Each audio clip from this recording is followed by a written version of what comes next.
Wise man? Yes, my tribal chief. Where is he? I don't know, my tribal chief. This guy keeps me waiting. That doesn't work for me.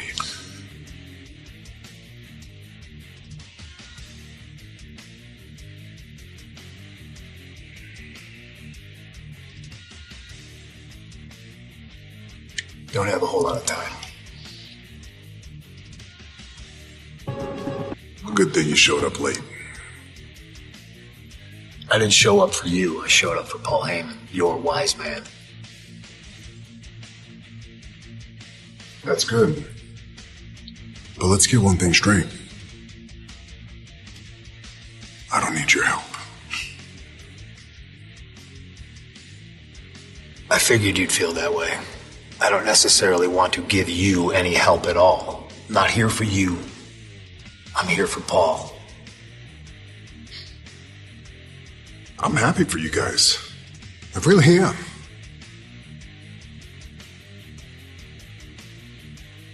I don't like your tone. I don't like your attitude. I don't like you. And I damn sure don't want to team with you at War Games tomorrow night. My tribal chief. Solo has had us in checkmate since the Friday after WrestleMania. Yeah. If we don't accept his help, it's over. In all fairness, if you don't help tomorrow night, and Solo turns back Roman Reigns and puts an end to the bloodline, you're next. Solo is going to come after you. All 5 of them are going to come after you, and not just because of this, because Solo knows you're the threat. I say this respectfully to both of you. Divided, we all fall to Solo. United, at best, we survive.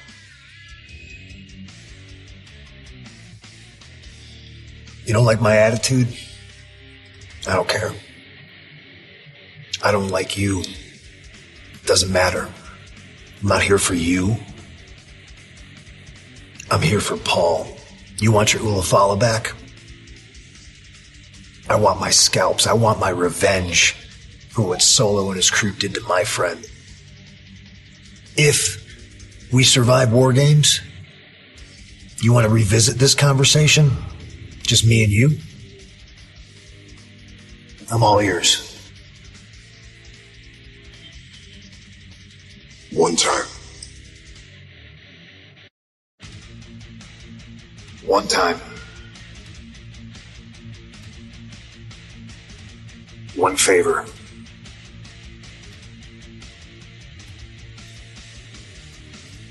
I owe you a favor. No. No, you won't owe me anything. My friend, our wise man, will owe me a favor.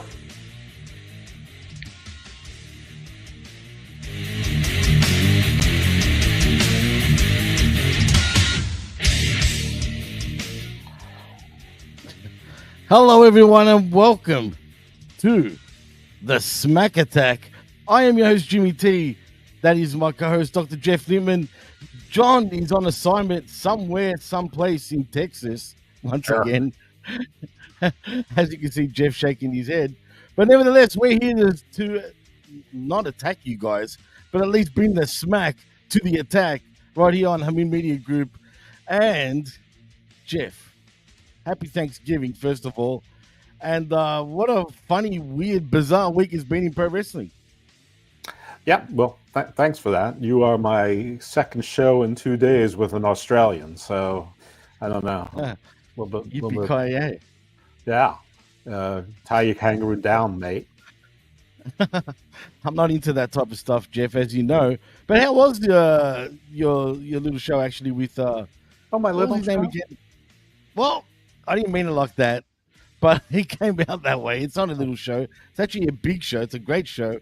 It is Garden of Doom. It literally just came out of my mouth that way. Sorry if it sounded kind of weird, but you know how much I love your show, Jeff. Sure. So yeah, in the last 3.5 days, I actually did 2 shows. I was supposed to do a third, but one of the guys, his wife, unexpectedly gave birth the night before. So, which was actually all right because I wasn't. I'm not exactly sure what I was planning to talk to him about. He was like a child prodigy, and he's like a concert pianist now. And I don't know why that seemed interesting to me at the time. It didn't, as I was, thinking I had to wake up at 10 o'clock the Friday after Thanksgiving. Anyway, so Wednesday night I recorded a Book of Black with PJ and EC3. So that was really cool. EC3, Yeah, now EC3, the Overman. Learned a lot of stuff. I'm not going to give it away here. You're going to have to hear it on the show because we didn't really talk wrestling per se as we normally don't on Book of Black, but there was more wrestling than normal, including some, business and interesting stuff. So talked to EC3 a little bit about the trademark situation and its status and what happened with WWE. So it was interesting. I think he's going to come back again because he wanted to talk about Antarctica, but we never got to Antarctica. So I'd love to do that. Antarctica always fascinates me, dude. Yeah, well, all you got to do is introduce me to, Stevie Williams and a couple of the others, get them on the show, and then maybe you can come on as Richard? Stevie Richards. Well, if you give Steve Williams, that will work too. I mean, especially the dead one. But especially if you can get me the Ghost of Dr. Death, that would be awesome. But if you can get me Steve Williams, aka Steve Austin, that would work too. But yeah, Stevie Richards, sorry. And but even your other contacts, you have a few of them. You can get on there, but yeah, and yes, last night it's actually going to be a Garden Views, I think, and it was Mike Hilliard of the Red Line podcast. And first half of the show, we talked about geopolitical things, what's going on in Syria, what's going on in Azerbaijan, a little bit of Israel, a little bit of Russia, Ukraine, a little bit of this, a little bit of that, ballistic missiles, what's going on with North Korea. But most of the show we talked about bribery culture, bribery etiquette. So if you're not with an international espionage agency or the military, and you're let's say you're an independent journalist, hypothetically, how do you bribe? How does it? When don't you? Who don't you bribe? Who do you bribe? How does that work? So it was fun. Some of it had to do with Australian cigarettes. Oh, dude, don't even get me started about the illegal cigarette market that's happening down here. There's wars going on. Well, believe it or not, I think it's just the appeal of an Australian cigarette or a Western cigarette to a border guard in Tajikistan is more than your cigarette wars going on there. But no shit, it's gang wars over the illegal cigarette market here in Australia. Funny enough, it's funny that you brought that up. That's so Dino Bravo 1980s, 1970s. I mean, well, it does involve mafias, but more particularly Middle Eastern gangs, believe it or not, are the ones that are all fighting over this sort of territory. And what do I would say about Australia? United States 50 years ago. Yeah, it's true.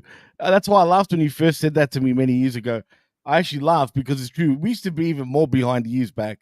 I think we've kind of caught up a little bit, but I know exactly what you mean because it feels like old Al Capone type of shit. Like when the prison ships got off and you're like instant conquest, or I mean, did you never? I mean, is there like a Conquest Day, Thanksgiving, harvest equivalent in Australia? Yes, absolutely. And again, I don't mean to talk politics, but our Thanksgiving, right? And I use that term lightly.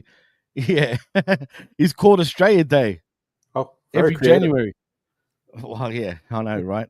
And basically, what that celebrates, look, the real woke people will say it's a bad day to celebrate because it involves the killing of a whole bunch of indigenous people. We get it. Every country gets taken at the expense of somebody else.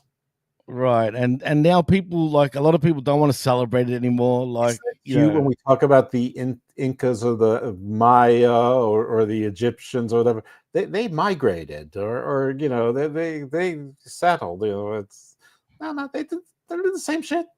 The Mongol Empire was pretty damn rough. Well, you think? The biggest landmass empire in the history of the world, or that Screw we know Genghis of Khan. anyway. Well, he screwed everybody else, actually. I shouldn't say that. But in saying that, the Redline podcast, I haven't heard that in a long time, man. But I know they used to be one of the biggest ones in the world in terms of geopolitics and stuff like that. Still are. I mean, they're he's a still going staff. strong. Yeah, no, Wow. absolutely. There's Isn't a it staff. two of them? There used to be two guys. No, it's one guy. He's got a staff. He's got a budget. He's got producers. He's got. I mean, the whole thing. You know, I'm always trying to grow the show without putting my own money behind it and trying to come up with creative ways, and they never work. So, he's been on my shows like 5 or 6 times. So I'm like, I said, listen, why don't you just like give them to your Patreon members? You know, when you don't want to make extra content, or just if if you just feel like just give them to them, and you can override the introduction and put your own disclaimers in there, as in the beginning and the end, like you normally do. And he's like, I really can't, because if I do that for you, then all the other shows I ask for are going to ask to do that too. And what do I say to them? I go, well, you could say to them they didn't offer, but that's just me. It's easy for me to say that, because then they come back and say, okay, well, we offer. Then what do you say? And I'm like, yeah, you're right. I get it. I feel you. But I've done that with other shows, like when Kristaps from the Eastern Border's been on my show, and then he got really sick. I'm like, just take the show. Just take the show that you were on with me and just call it the Eastern Border. Just put it out. I don't care. Oh yeah, okay. I was getting confused with the show that I was involved in while I was producing it for you. Yeah, with the Ukrainian dude. That was pretty fascinating. Well, he's Latvian, but is he? Was he Latvian the whole time? And you're Yeah. saying Slava Ukraina? Well, he's believe me, they're the Baltic. Oh wait, he was very Slava Ukraina. Right, I know. It's all Slava friggin' whatever in the Balkan region as well. Just saying. I've done that with other shows. I've done it with the Persian version. I've done it with the Midnight. The Persian version. Yeah. Good name for a show. 2 shows for the Persian version with they just two episodes of the Persian version are actually Garden of Doom episodes, and I think they've only produced like 13 episodes. But anyway, it's it's like I don't really care about it. I figure it's just free marketing, but to potentially however many Patreons he has, that would be nice. But anyway, didn't happen. I have a little proposal out to Earth Ancients, but I don't know how that's going to work either. You gotta try to get Lex on next time or something like that, even though it's a bit boring, to be honest. But who's Lex? You don't know Lex Friedman? Oh yeah, Lex Friedman. Well, I mean, say a last name, but yeah. But he's Russian. He's Russian technically, but Jewish background, obviously. Well, why would I want someone who's a little bit boring? I find him boring, but he really is one of the most popular podcasters on this planet. But he's very, very monotone, if you know what I mean. Oh, well, I don't know. Maybe I don't know. I don't know. I know the name, but I don't know his show. And you'll know if you see him. You'll know exactly. He looks very Russian, but like I said, he's Jewish, but born and raised in Russia. Multi generations. But he very much does look Russian without the Russian name. What was I going to say? Sorry? What's his podcast? The Lex Friedman Show? Yeah, literally Lex Friedman Show, yeah. Not the Lex Luthor Show? No, unfortunately not. But he's very, like I said, you got to check him out. But the Redline podcast, I just wanted to say, isn't that behind a paywall, a lot of this stuff as well, if I remember correctly? No, the main show is free there, but he's been doing a lot more for the Patreons behind the paywall. But I mean, you really wouldn't know that unless you listened all the time, and you probably wouldn't care necessarily, because the main show is just on the down low. But there is extra content, and we get to vote on stuff. But I don't know. It's like if you listen to a lot of podcasts and you're a Patreon, whether you're a Patreon, like how much extra content do you want? Like, I don't have time in my life for extra content. Like, I'm giving you money because I appreciate the content you're giving me. It's like, I don't really, I don't want more, but I listen to too many podcasts. So it's like, and everyone's hard, man. you listen to Cornette or Bischoff or JD? I'm like, no, I've never listened to any of them. No, leave me alone. Or I've listened to like JD. I've listened to JD like twice in my life. It's like, Bischoff never, Cornette. I think some people maybe watch some of the shorter YouTube versions, but like, again, maybe 3 times ever. It's like, I'm not interested. I don't want extra content. It's like, let's do Q&As. The hell do I want to know what you think about about everything, like, once a month?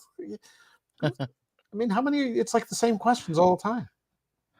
Yeah, I know. Literally, you're right. For the most part, it is. But funny enough, Harry Kill, Meet Chin, Chelsea Green, or Piper Niven. Oh God, that's an easy Grass right there. Mr. Gruss, whatever you want to call him. He wants to say, "Did you listen to Bruce Blitz?" I've never heard of him. I think I did listen to Bruce Blitz because that's like the voice and the name. It's very incongruous. Am I right? Does Bruce Blitz sound a little poofy? To me, it kind of does. For anyone that doesn't understand what he's meaning, you figure it out. I'm just saying. Just look it up. I'm not even going to say it. I mean, listen, Brock Lesnar, the first time you heard him speak, it was sort of surprising. Like, and bit of a high-pitched voice, right? Right. And Bruce, I listened once. I was surprised by the voice, and I didn't think the content was anything special. Well, it's funny because we started this conversation about connections and saying, if I hook you up with this, you hook me up with that. You've got a lot more connections, but I did make a good, well, I've always had this connect, but now we're getting closer. But I was speaking to Jimmy Corderas earlier on the X, and me and him now, we get along really well. Obviously, there's that Greek friggin' yeah, you're both Greek. Mm-hmm. But he's a character, man, because he deals with a lot of the marktards on the internet, and he fights with Meltzer a lot too. And he's got a show with Jackie Redmond, funny enough, now. Yeah, he does. Yeah, absolutely. That's fantastic. But we're talking, like, I was talking to him via inbox. Does he sit on her lap, or does she sit on his lap? I'm sure he's a happily married man, first of all, Jeff. But is there such a thing as that happy? Well, he seems very happy. I'm not gonna lie, dude. He's a real happy-go-lucky guy, which is great to see. Okay. But he always argues with all the AEW marktards online. I follow him. He doesn't follow me back, but I follow him. He followed me back finally, man. He likes what I have to say. I mean, it's not like we ever argue. It's like, I mean, but that's okay. You're paisans, or whatever the Greek equivalent of paisans is. Yeah, paisan. That's it. I mean, I know it's an Italian term, but you know what? Cold-blooded Greeks invented referees. It's true. Technically, I mean, we invented a lot of sport. It probably is. You never know. I wonder who did invent a referee. Funny enough, most everything started in Sumeria, so probably the Sumerians. Yeah, maybe. Well, Gruss claims that JD from NY got his style from Bruce Blitz. Now it sounds kind of familiar. Now that I think about it, I don't know. You know what? JD's a fraud. I thought he was a lifelong wrestling fan, like most of us are generally, right? Mm-hmm. But he actually isn't. He's a late bloomer. He's older than me. He didn't even know who Rico was. Rico Suave? Think about that. No, not that. Not that Rico. I'm talking about Rico Constantino, right? I know it's a name that not many people, will think of. But generally, if you've been a lifelong wrestling fan, and it wasn't that long ago, I mean, it was almost 20 years ago, but... Does he know Beef Stew Lou Marconi? I have no idea, but he probably wouldn't if he doesn't know who Rico is, because he didn't know of, for example, how Billy Gunn and what's his name? What was his tag team partner's freaking name again? I've gone blank. We had a bunch, but but because I know you, it's probably with Rico.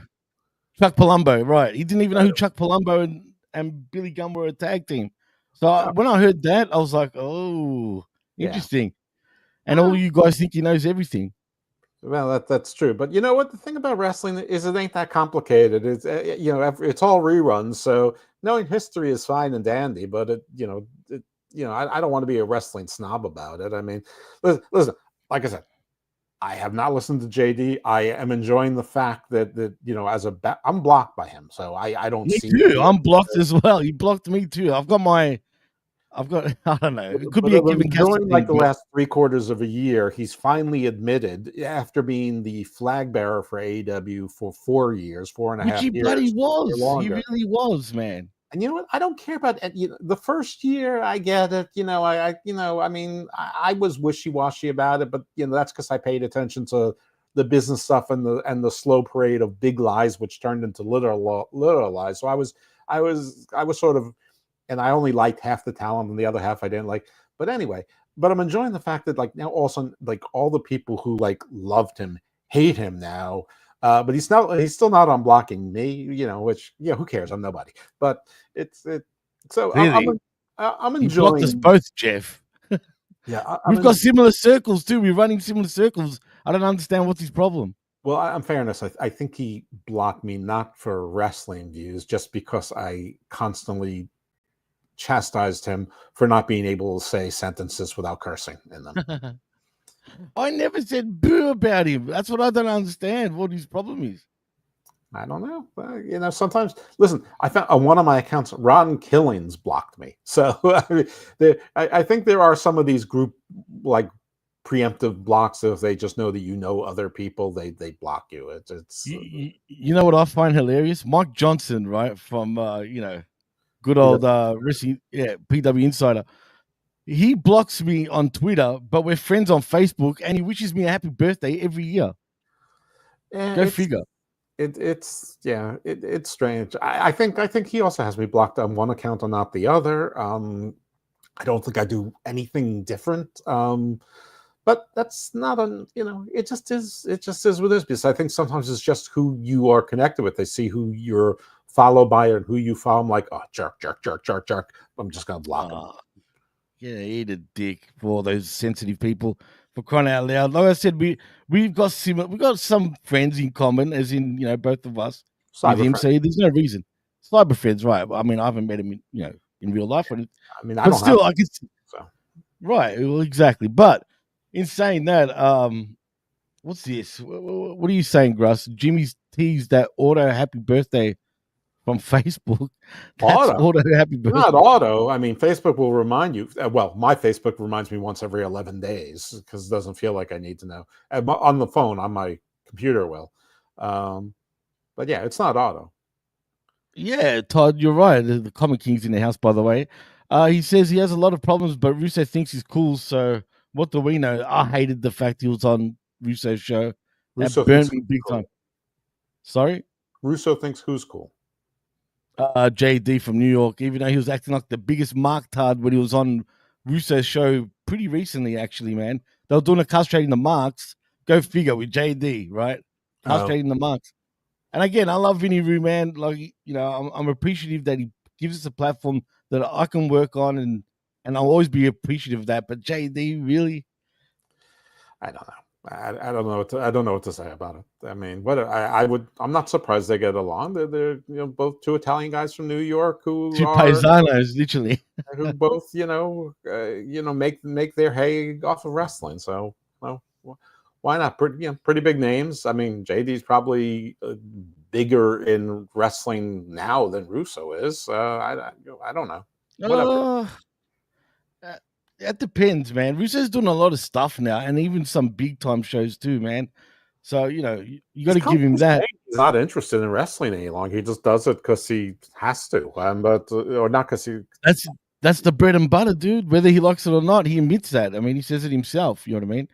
So I mean, there's a lot of guys he likes following wrestling. I think he likes watching wrestling. I don't know. Why am I trying to defend JD? I don't know. I don't fuck JD. I know you've blocked us both. Fuck him. Even though we're on channelattitude.com right now. But like I said, that has nothing to do with us. He blocked us for whatever reason. I couldn't care less. There's reasons for me.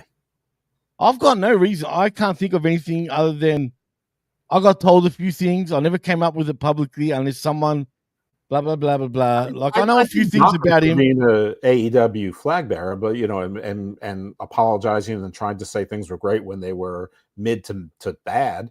But the thing that got me blocked is definitely his inability to formulate an intelligent sentence without using the F-bomb 3 times. So that's what got me blocked. I mean, I was basically asking for it. Also, Do you know this Australian chick? My God, I forgot her name. She follows me. You'll know who I'm talking about. She's pretty popular on Twitter, especially. A lot of men absolutely. Nicole Kidman, No. Fuck, what's her name, man? Like I said, she follows me. Claire from Lost. No. She's just a wrestling marked hard chick. That's Rhea Ripley. become no. She thinks she's hot stuff. This girl, she's not. Sorry. Nothing special. Hell no. Indy Jesus. What do you think of her? I feel bad for Indy for crying out loud. I mean, have you watched her vlogs? Okay, I feel bad for her on a human level. I didn't. But I don't know how she got as far as she did in the first place. I mean, you guys have all since the day she signed with WWE. Every American friend of mine or person that I know, I don't think there's anyone that liked her. Like, there's not one person that I know of from the States that I know, like yourself, like the vet, like Big, everybody. Like, no one really could stand her. I mean, she doesn't wrestle any better than, let's say, Britt Baker. She seemed like a nice woman, but she didn't have much of a personality. I mean, there's a million. She's pretty plain. There's a million women like her that are better. I mean, Lyra Valkyria is a better wrestler. She's got no personality, but at least she is a better wrestler and can mix it up with people.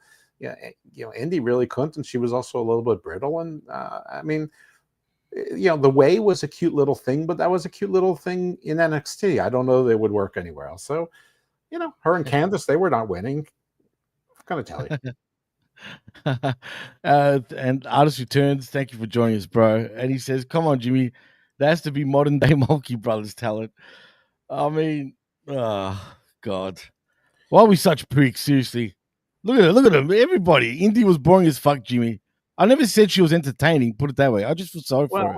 I mean, it's an entertainment business, so she's got to. Right. She used to be entertaining, or the foil. I mean, one of the two. I mean, I think that's one of the mistakes, by the way, the WWE is making with people who aren't really all that interesting in and of themselves, like Gunther. I think Gunther is. What's going on with Gunther, dude, right now? But anyway, yeah, I know you've always felt he's been boring. Is it because he's German or Austrian? No, sorry.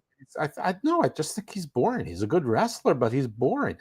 His promos are boring as hell. Like 1 out of 10 is interesting, and people are like, "Oh, he can cut a promo." It's like, but he's a better reactor. Like, the person who's chasing him should be doing the promos, and he should react to it. He's a better counter puncher verbally than. And they feature him as a star, and he's not that kind of a star. So. Cody, it's a little bit more 50-50, but I think the fact that he's working with Kevin Owens makes it much better. Because Kevin Owens, he stepped up a lot too in recent months. I feel Cody, especially in his promo game. Well, yeah, but I think it has to do with who he's working with. I mean, the stuff with AJ was a little bit forced, and that was garbage, really. Right. So, but Cody is more, is more champion stuff than Gunther, aura-wise and charisma-wise. Gunther's got the look, but I mean, also the booking was like when they broke brands, and they like, why do you put him with Randy Orton? Like, one of like 3 guys in WWE who dwarf Gunther. Like, Gunther looked like lanky, and he looked like Dijak next to Orton. He was an inch. He looked lanky and skinny next to Orton, and he's an inch shorter. Like, why put him with Orton? Why put him with a giant? At least put him with like someone that's smaller than him, so that he didn't look like the underdog. I don't know. I didn't understand any of that. Well, if you're going to break the brand split for another guy to go over, have him look good doing it. Well, see, I feel like WWE lately have been trying to take Gunther down a peg for whatever reason. I don't know if that's because they're leaning towards him losing the championship. I personally don't think that, and we'll get to that when we do predictions. Yeah. But I feel like they're really taking him down a notch. How do you say possum in German? Because I hope he's playing possum. It's probably similar, though. Possum sounds like a German word. Well, no, I don't think there's possums in Europe. I think possums are North American. But anyway. And Australian. They're in Australia too, believe it or not. Oh, you got them? I know they're the only North American marsupial. Yeah, you guys are going. The US is true. I read that recently, actually. As a matter of fact, the US is the only other country other than Australia that has marsupials, which is sort of weird. Yeah, I think it's well. I think that's the only one. So who knows if it's a residue But how did that from. happen? Like, how did that happen? Well, it can be residue from old Pangea, similar, ancestors made it, or it could just be divergence. I mean, where, jaguars and leopards both have spots, but they're, not particularly related. Grass. All animals in Australia are fucking down. Look, man, it's not as bad as the way people make it out to be. But I won't lie, it's pretty bad. I've had a few encounters, dude. I've been lucky to not have been bitten by snakes, and snakes are friggin' everywhere here, dude. That you might not see them, right, but they're around. And the worst part is the two most venomous snakes in the world. We occupy the top 4 most venomous snakes in the world, period. But 2 of the top 5 are just in the burbs, man, and around the city. And I've nearly been bitten by him, and I've been lucky, man. It's fucked up, bro. And the kangaroos too. They're scary. 40 million Jews there in Melbourne. I didn't say 40 million Jews, all right. First of all, 4 because million, we've got 25 million people, or 29 million in this country already alone. Right, humans, but Jews we're devils. We're not humans. So you have 40 million Jews I there, know, hey, and 29 million. Don't put words in my mouth. Oh. All right, but I've had a lot of Jewish friends in my time, and every single Jewish friend that I've known of, right? No shit. That's why I like the American Jews better, because at least you guys can laugh at yourselves. Do you know what I mean? The Jews here are freaking serious for most part, dude. Like, have you heard of a reporter who's kind of big in the US too, but he's from Australia? His name's Avi Yemeni. Have you heard of him before? No. Dude, he's the biggest dickhead, really, in my opinion. Period. He's very, very like pro-Jew. Like, I mean, which is fair enough. I get it, right? But to the extent where he gets very combative, like he's been arrested. You should look into him. Actually, he'd be great on a Garden of Doom, dude. No shit. But he's around my age, and he's got a history. Put it that way. Like, he used to be like a heroin junkie, but he's not anymore. Like, he's had a bit of a background, but he's pretty popular, man. Oh, so you should look into him. It's 33 minutes into the show. We have to make fun of John for missing the show again. Oh yeah, John, where is he? Let's make a guess. Is he? I got a good idea. He's whipped. Okay. There you go. I said it. Oh really? I'm whipped hard. He's doing a bikini car wash. Who's the star though? Himself or some girls? For some church. Hey, he's the coolest church guy that I've known. I'll give him that. He's a sinister minister. The sinister minister in the flesh, legit. You know what I mean?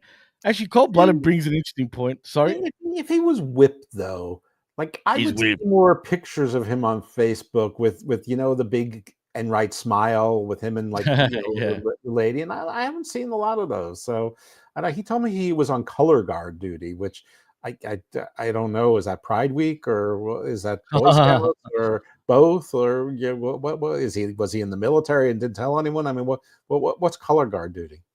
I have no idea. You're gonna have to ask some color dudes about that because I have no idea what that is. But that's an interesting point. Because Enright's about as colorful as I am.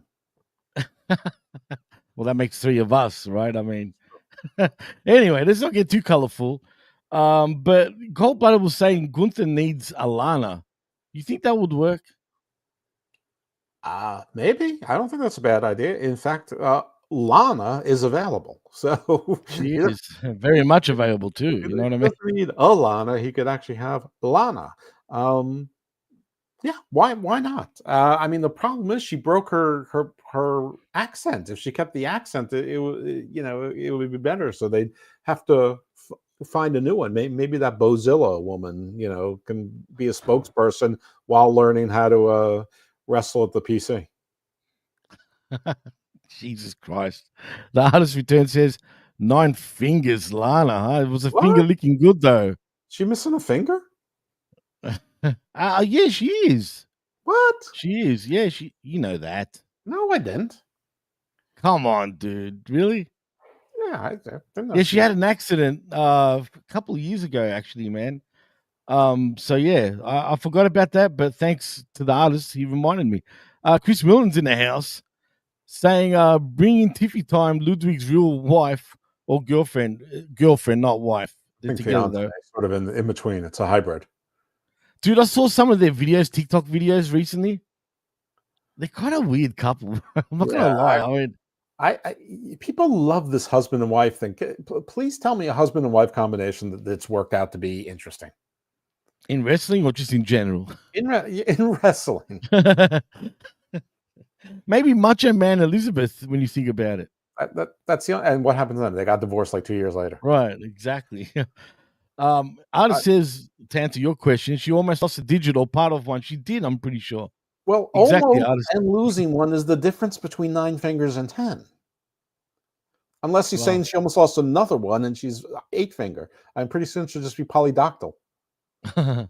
I agree with the artist. DDP and Kimberly were kind of interesting. I don't remember her. You don't remember Kimberly? Really? Don't remember her at all. You weren't watching WCW back in like the day? Yeah, I wasn't. I don't remember her at all. Mid-90s, man, late 90s. Macho Girls, remember?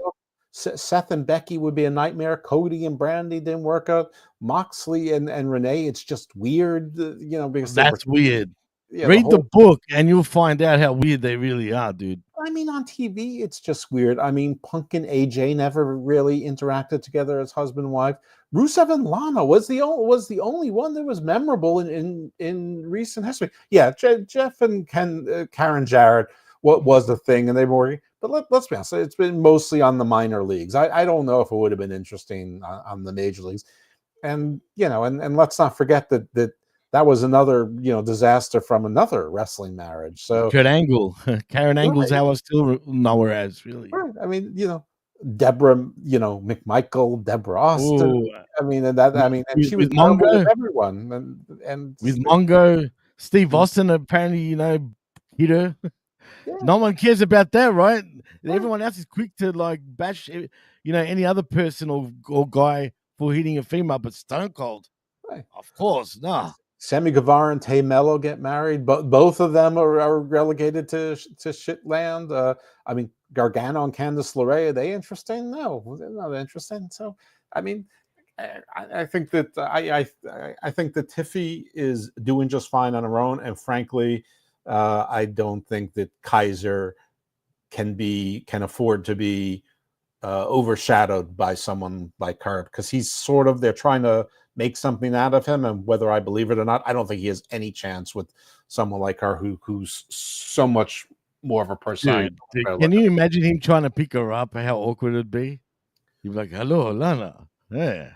What would he say? Like, I don't even know what he'd say. She'd look at him like, "Doesn't have to say anything. It's wrestling. Just introduce. He's got a new business manager, and she comes out in her business suit." I was talking about in real life. If he was trying to pick her up, I think he wouldn't even be able to pick her up. I'm not sure anyone has ever really picked anyone up. I think that's just something that's on TV. I don't think real people pick other people up. Fair enough. I mean, geez. What was I going to say? Baby Doll or Sunshine? Baby Doll's a slut, dude. And I'm who was she with? Was she with John Tatum? Who wasn't she with? What are you talking about? That's true. I mean, but come on. But who was she married to? I mean, Eddie Gilbert with Missy Hyatt, was that really interesting? No. And then she married Jason Hervey. Jason Hervey, not Harvey. Hervey, whatever it was. Hervey. Eric Bischoff's movie. Right. The Wonder Years. What's it called? What's the main character's name again?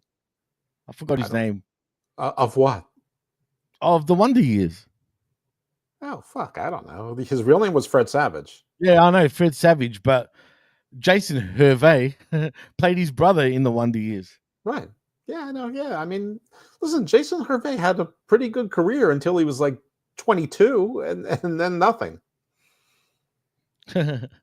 Lars Return says Baby Dolls with everyone, never married though. Who would want to marry that flap? I mean, come on.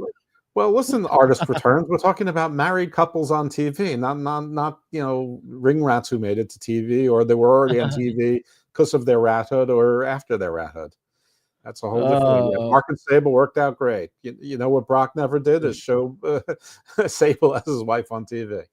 So Kevin Arnold, that was the one. Thank you, artist Kevin. Right. That's it. Yeah, another one that worked out great. Oh, Nancy Benoit and Nancy Sullivan, that worked out great. Hey, I hate to say it, right? And you know, I mean, Vicky Guerrero was at least on TV had some role for a while. Somebody earlier on said Triple H and Stephanie, and yeah, that's the best one you could say, really. Let's be honest. I mean, right.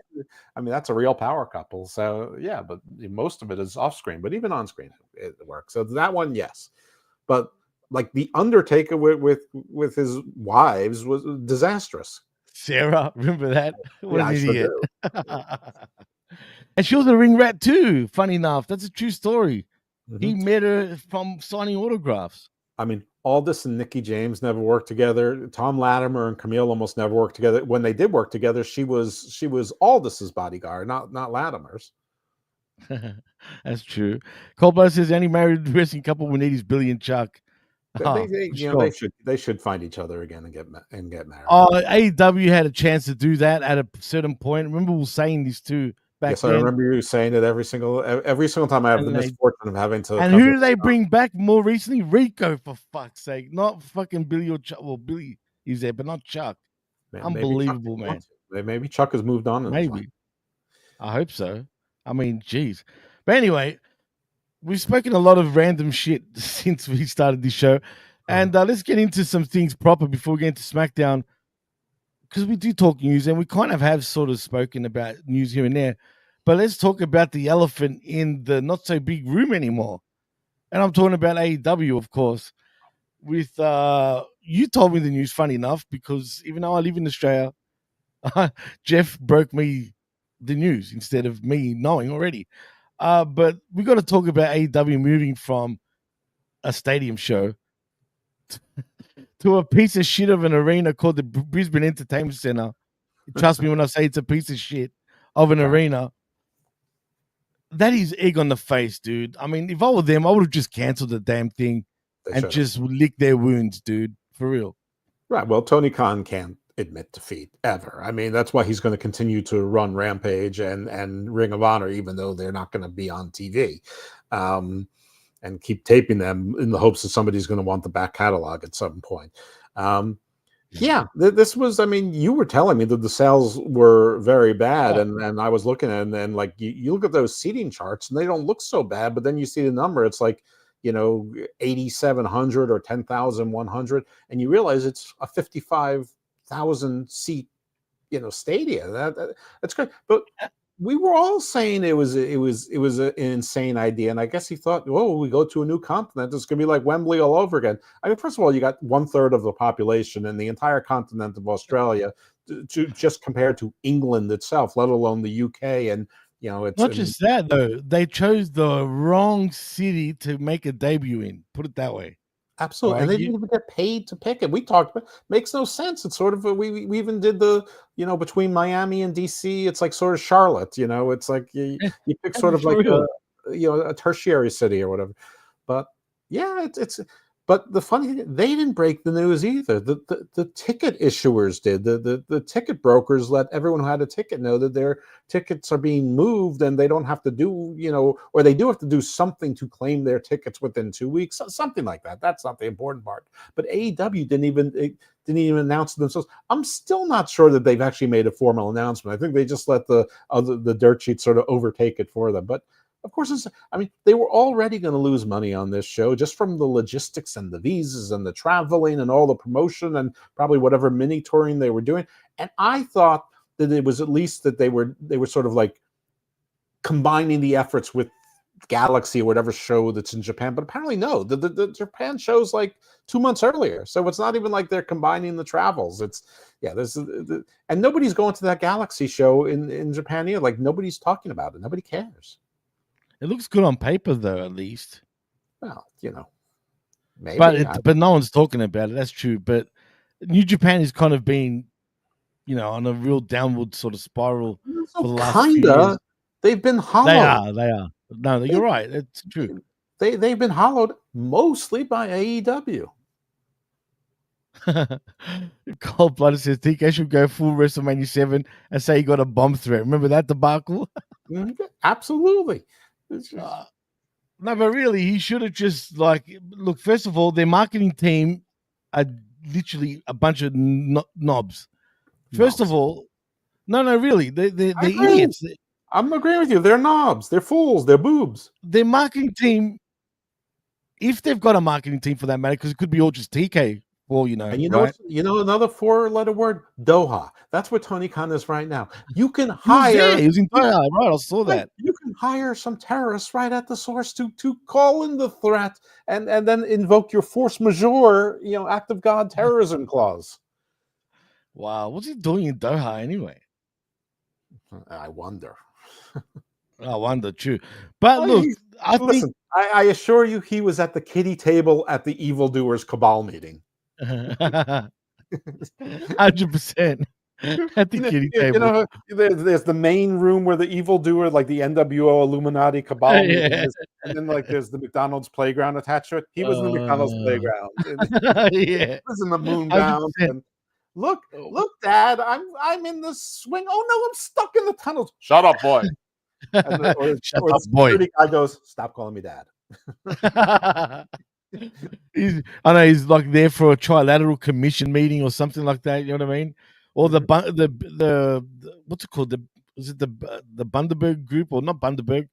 The Davos group. Whatever. It is that. It's the Davos group that used to be called something else. Hydra is meeting. And they have a kids section, and in there, there's clowns. They're making balloon animals. There's a horse you can pet. Ride the dromedary camels. It's all that. He's in that room. He's in the kiddie room. But before we move on, I just want to say this is what I think his mindset was. Can I sign someone to Fulham? Sure. He probably thought, you know what, we'll go to Brisbane because Queensland, the state, is basically Florida for Australia, right? It's always hot all year round up there. The Sunshine Coast is gorgeous. I mean, the beach it's all full of sky rises right along the beach. You know what I mean? And all the Warner Brothers studios and all that shit, SeaWorld and all that shit's all the way, all in Queensland as well. He probably figured let's go to Australia, but let's go to Brisbane as the first show. Might as well have a holiday up there too. You know what I mean? Let's go on vacation over there. But the thing is, AEW is not even a friggin' known company or product on a worldwide basis, let alone Queensland, right? Where you're going to find the one of the least few, AEW fans up there. If they're going to try to do anything here, first of all, don't go bold and try to be WWE and try to do stadium shows here because you're not WWE, one, right? Mm-hmm. WWE, no matter where they go in Australia, they're going to get a massive crowd. It doesn't matter where they go, right? Because it's WWE. Like going to California and picking Lodi instead of San Francisco or it doesn't make sense. It doesn't make sense. Like, why wouldn't you go the safe route and choose Melbourne or Sydney where you're at least going to get a half decent crowd? I can guarantee that. You have populations of 4 million people to possibly fill your area, and somebody might fly to those places. I mean, it's hard enough for people to think people are going to travel to Australia. Period. I mean, it's hard. Well, all the planes come to either Melbourne Airport or Sydney Airport if you want to come to Australia. Right. That's where they go. And the main target of flying into shows isn't Indonesia, Malaysia, Java, all the New Zealand. Those are the places. New Zealanders do travel to the shows, though. Yeah, but there's like 12 of them. I mean, those are not. That's not your fly-in. I mean, people fly into New York, people fly into London, people fly into Paris. But that's my point. That's exactly my point. For Australia, it's Melbourne, Sydney. That's right. You know what I mean? Harder than you've already made it. Like if people were inclined, at least they can go to one of the vacation towns in there. And what you're pointing out is that if you go east of Brisbane, there's at least some nice tourist locations or whatever. Oh no, it's beautiful up there, dude. Absolutely beautiful, but it's not a resting hotbed. Put it that way. It's like if you go into the Rocky Mountains area in the United States, and you pick Colorado Springs instead of Denver or Telluride, or Hey, there's but you know what's funny? At least Colorado Springs might actually do half decent crowd still compared to even Brisbane. Even though they've had nitros there, they've sold out WWE events, they've sold out WCW events. But again, they're not WCW and they're not WWE. So anything for a US based promotion in the US is going to be a bad example. And I don't know. Okay, so let's just say that instead of Australia, he decided to go with Greece, and instead of picking Athens, like what's some like industrial city in the middle of the country, like in the middle of the Peloponnese under Corinth, so they'd be like hard to get to. Like you pick like Macedonia. Yeah, but that's the second biggest city in Greece, though. So really, it might be all right there. But I'd say if he went to the islands, would be funny. Instead of going to the mainland, he chose one of the islands, right, instead, and done his show there in the villages Not and even shit. like You know what I mean? Mykonos and Santorini, where people like normally go to, like Rhodos. And they still no one will turn up, right? Yeah, at least Mykonos and Santorini people are all there. But even if he did a show in Santorini or Mykonos, I guarantee you probably no one will still turn up. You know what I mean? We're going to debut in Europe, but we picked Russia, and two, we picked Kazan. Oh my god! Imagine that. Or like he said, they went, we could debut in Europe, and they debut in Latvia or something. You know what I mean? Like, right, but they don't screams resting hotbed. But they don't even pick like the cap. They only pick Riga, Latvia. They pick like the third city in Latvia. Right. And that's what Brisbane is, the freaking third city. Heck, Perth is becoming the third city quickly in some ways. So, yeah, it's bizarre, bro. I just don't understand. But shame on you, Tony. You deserve all the bullshit you get for this one. That's for sure. And you know what else is going to be a failure? Not as big a failure, but it's going to be a failure too. Is Arlington, Texas? This is. Oh, what's going on with that? I'm hearing no one's buying tickets there too. Yeah, right. Apparently the ticket sales there are extremely slow. Yeah, duh.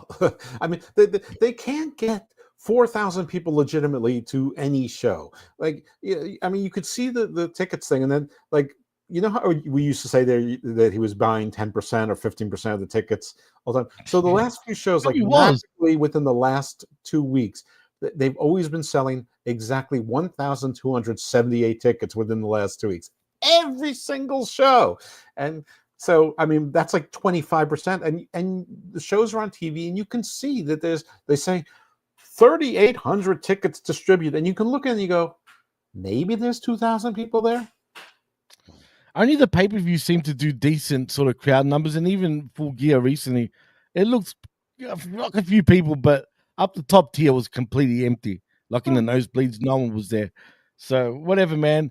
I just feel like I don't want AEW to fail. Trust me. I know it sounds like we, sort of have a laugh about him, but they deserve it. Don't get me wrong. Trust me. Mm-hmm. But I want them to thrive. I know deep down there's a part of all of us that would love to see AEW fucking sink ship, right? I get it. But we'd like them to sink ship so that they reorganize and try to work as a regular company. I mean, even if they wanted to, even if they're like, not letting anyone go. Yeah, I'm losing money. Cool. Just run a good show. It's your money. Right, exactly. And thank you, Brenner, the Bilderberg group. That's what I was trying to say. Oh. Which is the Davos group right now. Technically, they changed from that to the Davos group. But anyway, Incorporated doesn't matter. The point is he's in the kids' room. The point is he's like in the little carnival room with all the evil little mini minions and stuff. And to think this guy is 42 years old. I mean. It's just crazy, man. But anyway, they probably hired a bunch of like Mandalorian reenactors and told them one of them was Monet to like dance around him. He's like, dude, did you see actually on the press conference? Oh, who did he hug? Oh yeah, Lashley. Did you see the hug on Lashley, dude? Well, I mean, Lashley only let him come in a little bit.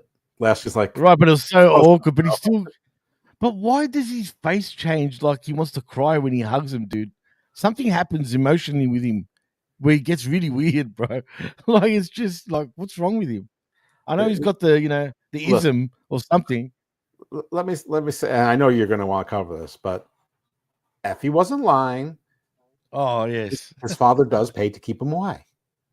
That You talks think about so? a lack of Really? love and I've been saying this for years. I've been saying that if So his father wait, is paying anything, whether it was his first deposit, if his first investment, or if he's still fine. I don't think he needs his father's money to keep this thing going. He's got plenty of his own. I mean, he didn't oh really for earn sure, it. yeah. He's got plenty of his own in his own name to keep it going.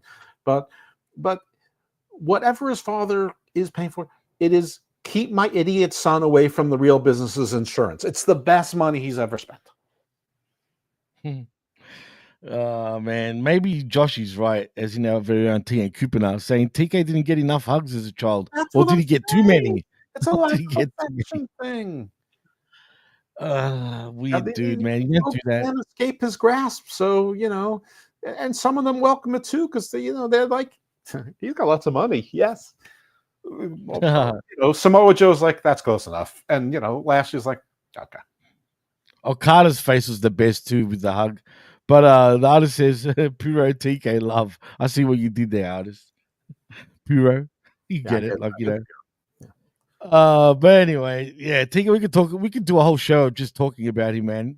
Well, No shit. I'm sure your next story you want to talk about is Ricky Starks, unless we're going to pretend that Phoenix is new news just because they reported again. Yeah, don't worry about Phoenix. We already know the situation with him. But the Ricky Starks thing, I'm glad you brought that up. I mean, dude, if that doesn't scream bullshit, you know what I mean? I don't know what does. TK, just let the guys go. I get it. Look, man, maybe we shouldn't hate on him for holding guys because WWE do it too. Let's be honest, right? He said he wouldn't. That's the only difference. I know. That's true. That's true. And he said he was never going to be like Vince or WWE, even though what I'm saying is very much like Vince and WWE back in 2008, 2009, around that time, which is pretty bad. Right, but this was one of the things specifically he said he wouldn't do. I mean, again, he has 100 other lies to add to this one, and this is not the first time. This is not breaking news. I mean, he's been doing this for a while, and he even extended time to Kenny's contract. Because apparently it was much closer than people think that the Bucks and Kenny were going to leave.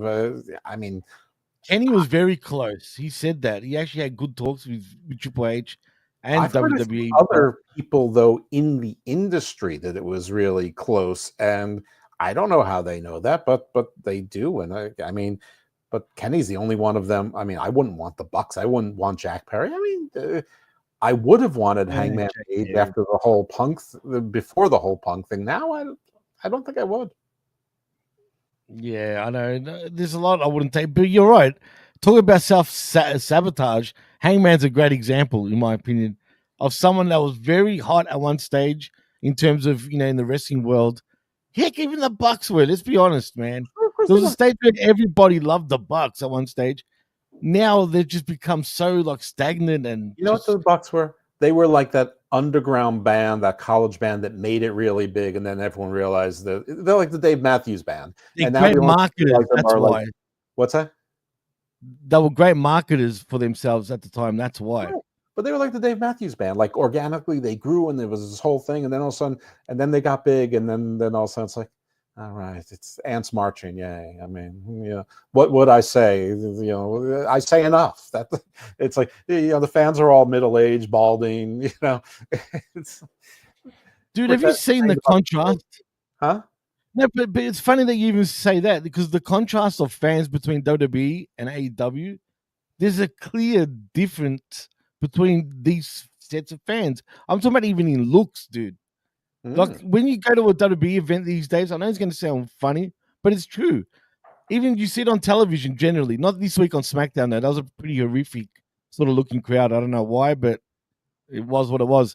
But generally, when you go to a WWE event, there's a lot of females, and they're generally hot too. They're not just ugly females, and they dress up like they're going out to a club or some shit. You know what I mean? Well, and then there's a certain thing you get when ticket prices are so expensive. It becomes your night out. It's right. It's like sort of like the non-snooty way of going to like Broadway or the ballet or whatever. You do dress up. You're right. People partly dress for it, but there's also families and things like that. It's for everybody. I am very concerned about the price of WWE tickets, and And that's the same reason why WWE crowds are sort of quiet, because those people probably need their voices for their jobs and shit, and don't want to have a sore throat for 5 days because they're gonna having to be calling on the stock market or talking to their clients or doing surgery the next day or whatever. But or they've got a tea time at 6 or whatever it is. But there's pros and cons to everything. But yeah, you're correct about that. But yeah, the Starks thing, the chronology of it is really worse, because they tried to blame this thing on Effie and Brett Lauderdale and GCW. I've never given a damn about GCW a day in my life. You know who I care about right now? GCW. I followed them. I followed Effie.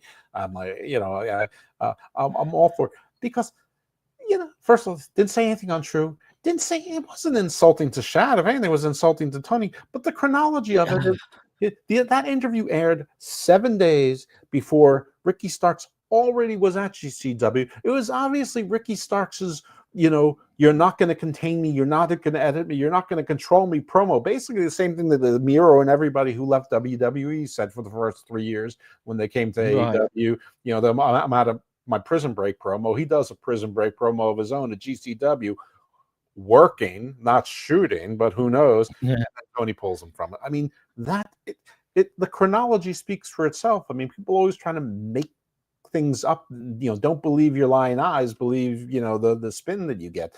Like the whole Punk, Jack Perry fight. I mean, it's so stupid, but yeah, it's just Tony being paid. But guess what, Ricky? You're not going to be edited. You're not going to be controlled. You're not going to be contained. You just were. I know, exactly. You just were. Literally, he checkmated you with that move. But look, Effie, I'm not the biggest fan of Effie, not because of his, because he's gay or anything, right? Who cares?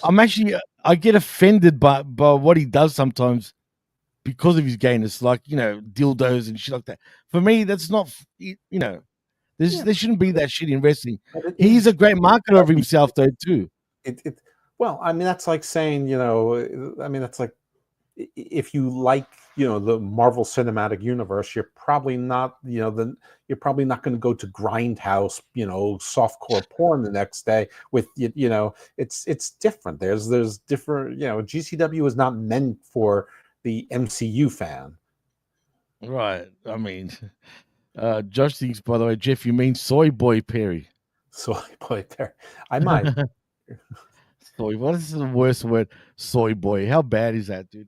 But anyway, it's fine. But yeah, but the one thing I do appreciate about Effie, he does have a mouth and he's not afraid to actually express his feelings. It's just I don't want to see. Right, but I don't want to see dildos in another wrestler's mouth, or he's fucking him. You know what I mean? I don't like Rob Black. I don't act like XPW wrestling. I don't like syringes in people's dicks. I don't like syringes in the side of people's mouths. I mean, and I don't like. Worst of all, I do not like friggin' any chick that's got some. You know what I'm talking about down there, right? In a friggin' gimmick wrestling match, aka Gigi Dolan, indie days. Yeah. All right. Do you know what I'm talking about?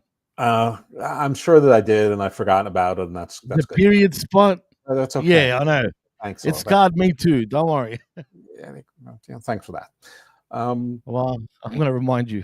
All right. So what else is going on? The Hardys. Nobody wanted the Hardys, so TNA signed them. Well, I guess, but apparently, I just want to say about Jade Cargill. I'm hearing her injury is a lot worse than what people expected, and the reason why they did what they did is because of a neck injury that apparently she might have. I've heard both work and both it's not a work, and I have no idea. Oh man, if it's a neck problem, just say if that's true. I mean, why would they do this? It's either she's very green still and they don't trust her to be in a big match, so they write her off. It's that. Or B, she really is injured and they had to write her off television because, she can't wrestle anytime soon. I mean, it doesn't do anything to advance any story with her being out. I mean, you can make a story that who's betraying, but I mean, then you've got the tag team titles have to be stripped, with which those titles are cursed. I mean, basically, someone consistently is getting hurt or pregnant or whatever when they've got those titles, mostly hurt. So yeah, it doesn't everything her and Bianca were doing. So it doesn't make sense for it to be a work. It makes more sense to be a shoot, unless they want to. They didn't know any other way to explode a Bianca Jade thing, where it would either be that Bianca turned heel or Jade faked it. But how do you fake not being clear? But I don't know. I don't know what it is, but I hate to say it, but I think that maybe the Observer got this one right, and the counter. Or I mean, I hope it's not real, but I don't see how it helps Survivor Series. I don't see how it helps the women's titles. I don't see how it helps anything. And I don't think how that adding a dead Bailey into a Survivor Series that was sort of slapped together helps anything either. And I don't think she's feeling it either. We'll get to that when we do. Yeah, I don't know. Something weird's going on. That's all I know. I hope. Oh, man, I don't want to even say this. A part of me hopes she is injured, and it's not because she sucks in the ring. You know what I mean? Because that's going to look even worse. But also heard rumors that her and Belair actually don't get along. But I don't know how true that is. I don't believe it personally, though. I've heard that too, but I think that's also one of those convenient rumors. I mean, they don't have to be best friends. I mean, I get that, of course, but I just don't buy it, though. I mean, Tully and Arn didn't get along very well. Tully and Flair barely got along. Oli got along with nobody. I mean, there's nobody. There's plenty of teams that work together that didn't get along or barely knew each other. They just worked together. Well, I mean, Sting and Ultimate Warrior is a good example of that. Yeah, when you think about it, they didn't even like each other. They didn't. They actually didn't like each other, but they worked together for the greater cause, obviously. But anyway, Savage and who? Savage hated Hogan. Piper hated Hogan. I mean, they weren't a team, but they were still working together closely but for like 4 years. That's true, but the thing about Hogan and Macho, there was times where they were very close. I think it's a more love-hate relationship sort of deal where, I could see Macho trusted him so much that it turned into hate. You know what I mean? Once you realize what type of person Hogan sort of is and whatnot. There's a thin line between love and hate. Oh, well, yeah, there really is, man. And that happens. What's worse than knowing someone that you loved, and I'm talking about even a friend, not a girl, right? And you're friends with this person, but you just argue a lot and whatnot, and in the end, you just hate each other's guts because whatever. You think to yourself, why the fuck was I ever friends with this person? Like, what the fuck was I doing? It happens, man. It is what it is. And of course, we remember the Blade Runners, Josh. I mean, who doesn't? I used to like the look of that team, though. I won't lie. Of course. But yeah. But anyway, as far as other news, right? Well, yeah, exactly. Apparently, Edge Adam Copeland is cleared to return after his broken tibia. You know what? Exactly. I was gonna say I couldn't care less, dude. I'm done with Edge at this point. And AEW. How much can he do at 50 with a broken tibia? He jumped off the top of a cage, didn't he? I mean, he didn't have the broken tibia yet. I mean, so right. But how dumb is he for thinking to do that? You know what I mean? Right. They were apparently trying to give Kip Sabian a new name, like I guess the patriarchy, like there's a gift. And I only know this from AEW Mole, who there's debates as to whether he's real or not. But I said, why don't you give him the name Kip Edge or Kip Copeland as a tease? It's sort of a gift to both. Yeah, make him Kip Copeland, and then to sort of bring him back into the fold, because everyone wants to see Edge and Christian. They want to work together, so just let it freaking happen. I mean, the whole company is about fan service and cosplay. I mean, that at least might be interesting to bring. I don't know, 30 or 50,000 people back in, and that matters when you're below 700,000. I mean, we don't, mercifully, the eve of Thanksgiving ratings haven't come out, but it's probably not going to be great. And they've got Collision and Rampage airing tonight, directly opposite the Survivor Series. I mean, they should have just put it regular time. I mean, the Survivor Series would have been, if they started it late, like at 10, the Survivor Series probably will be over by 10. It's not gonna Yeah, it will start at 6 p.m., doesn't it? Right, yeah, it's good. I mean, 4 hours is sort of the limit to WWE shows. Yeah, it'll be four. You know what? No, it'll be 3 hours because lately they've been on that sort of streak. Yeah, but this is Survivor Series is a bigger show than Backlash or Crown Jewel. I think this will be 4.5. But I'm not talking about the pre-show, the 2 hour pre-show, or the Right. post, just the content. But yeah, I mean, I would have just run Rampage, and I mean, I know the network has a say in this as well, but I just would have run it from 10 to 12. It's true, man. That just brings up an interesting point because I felt the same way years ago, long before AEW. But he says, forget Kip Sabian. Penelope should have been pushed to the moon a long time ago. Come on. I agree. I used to be a big fan of hers when she was in Ring of Honor.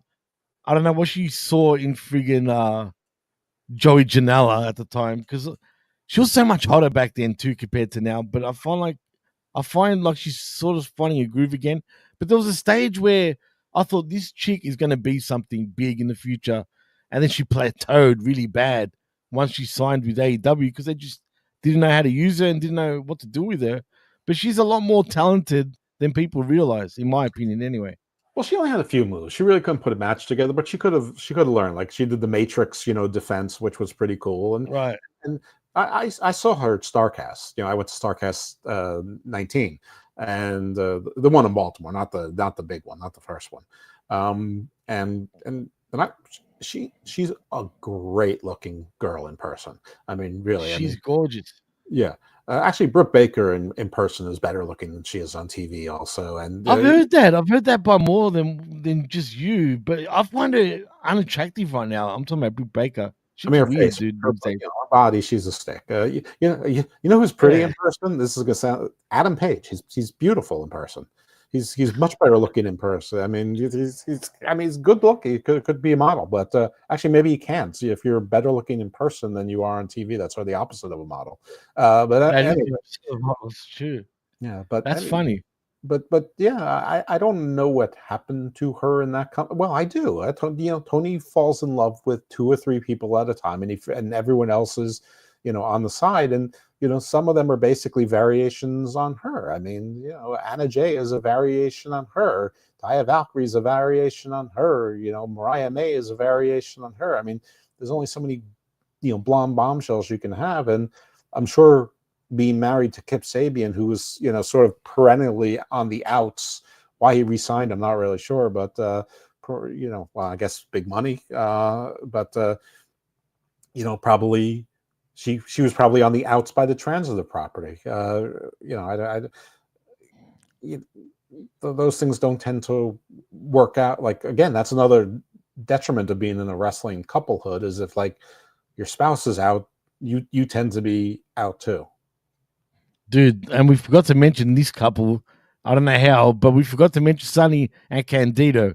That's a good example of just an absolute whore in front of her husband, God rest his soul, because, it's sad the way he passed away. He shouldn't have passed away. But damn it, he used to look like a friggin' fool while with her because everyone would be literally plowing her while he's in the middle of a match. Like, it's just wrong, dude. Okay. All right. Well, sorry, it made me think about that. That's all. Right. Another unsuccessful wrestling coupling on TV. I mean, what's sad? They were a childhood couple, them two, man. They went to high school together and all this shit.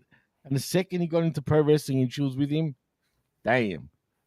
Well, yeah, that's because she met all these other people. Like in high school, like he was probably the bomb. But once you're in pro wrestling, she met 100 people just like him. God, that's sad. Imagine being in the business and your missus doing the boys like that, and the boys are high-fiving you. Man, I'd want to kill them all. I'm not going to lie. But anyway, let's move on from that, man. Christian Cage, sticking with, the group. Christian Cage apparently wanted to get Captain Charisma copyrighted, but WWE said, trademarked.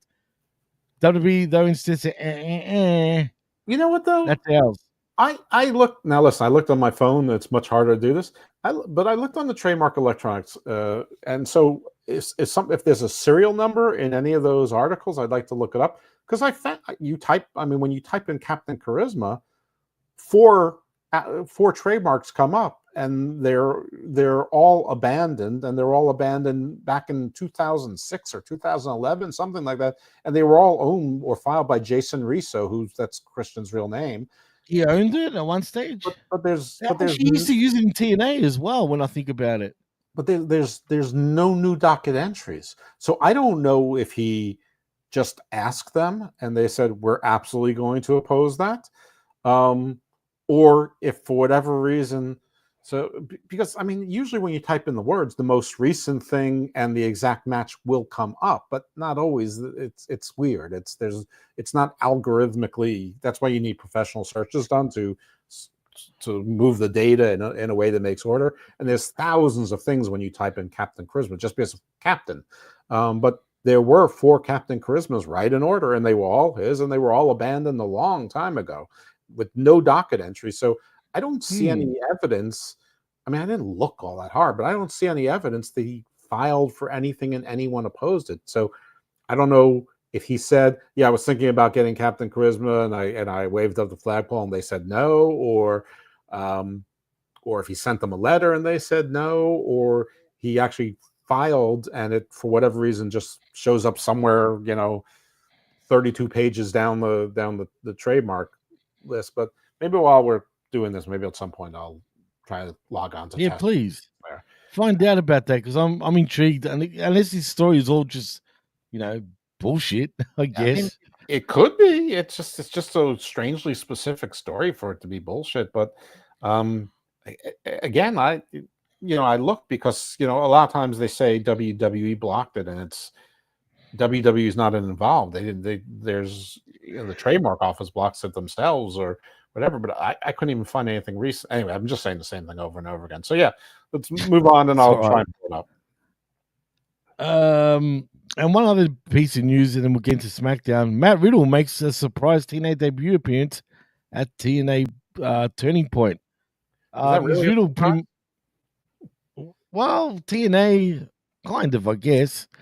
But is Riddle? Do you think Riddle will ever be back in WWE, or do you think he's done and dusted now? They're done with him. I think they're done with him. I don't think there's. You never say never, but I don't really know what the advantage is. I don't really see what he brings. The only thing would be sort of a reunion with Randy, and Randy's on to bigger and better things, and then probably putting over, younger talent at some point. And I don't think that's going to be Riddle. I don't know what, I don't think Randy wants to be like Baron Corbin, Kurt Angle being retired by, Baron Corbin. I don't think he wants to be retired by Matt Riddle and for him to be washed out again. So, right. So no, but TNA, Ali, is going to go, he's probably with AEW already or will be shortly. So they've got to fill. Riddle's, as far as I know, still working with MLW also. So it's an appearance thing. It's not an exclusive contract. No, they don't really sign anyone to an exclusive contract in TNA when you think about it. But anyway, good luck to him. I was a fan of his, but he's a bit of a dork in some ways for saying what I like him I've met him a couple times. He's a nice guy, and he legitimately remembered me from a conference call once. But so of course someone remembers me. I like them forever. I'm a cheap whore. But yeah, I'm looking right now. There's 3,315 results for Captain Charisma. The William Jason Resso, sometimes says Resso, William Jason, but everything is abandoned, and they're all their serial numbers are in the 7s. So for people who could it be a state thing? It could be, I guess. But so for Connecticut, say for example. No. Okay. Trademarks are federal. So all of these serial numbers are in the 78 million. So for people's reference out there, we're now in the 96 millions. Wow. So you can tell these are all old, and there's 5 of them. and they're all abandoned. And then I go further down. Then you get to magnetism, smart boating, executive. So I mean, it's not impossible that there's not another Captain Charisma somewhere, but I mean, why would it go from Captain Charisma and then skip to like anything else that comes up that's not Captain Charisma? But to go through, yeah, I'm not going through 3,000 of these at pages of 50 at a time. So if any of those articles have a serial number, I'm happy to look it up by serial number to see what's actually going on there. But it looks like this was maybe an informal inquiry that got, volleyball batted down or something, or, Dikembe Mutombo rejected it. I don't know, but it doesn't look like anything. R.I.P. by the way to Dikembe Mutombo. Sure, of course, R.I.P. by the way. He just died recently, like actually funny enough. So that is funny. Ha ha ha. Well, it's not funny, but you know what I mean. I was a huge fan of Dikembe Mutombo back in the day, especially when he was with the Nuggets. That's old school. Yeah.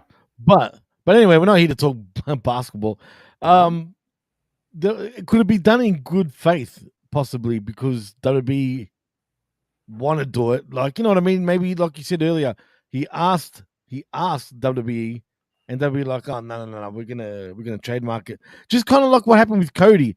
If you remember when Cody came back and got his last name back, I think that was the time where he agreed to join WWE.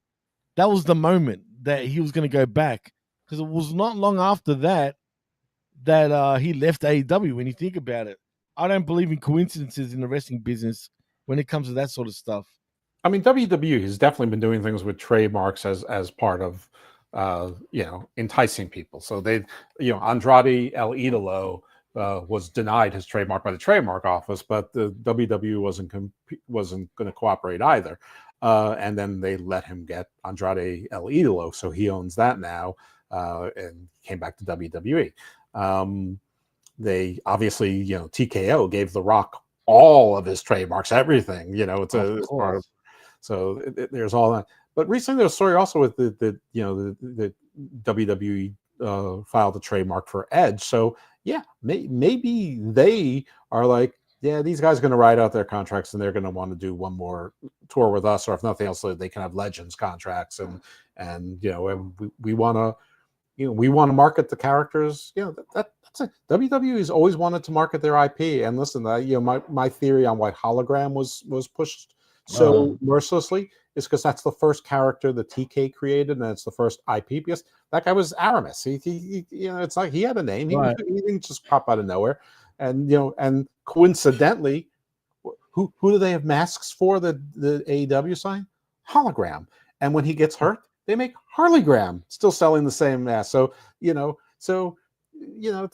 again, over time, TK shows that he's learning business lessons the hard way, and doesn't want to admit it. But the Beast Mortos was Black Taurus until he came to AEW.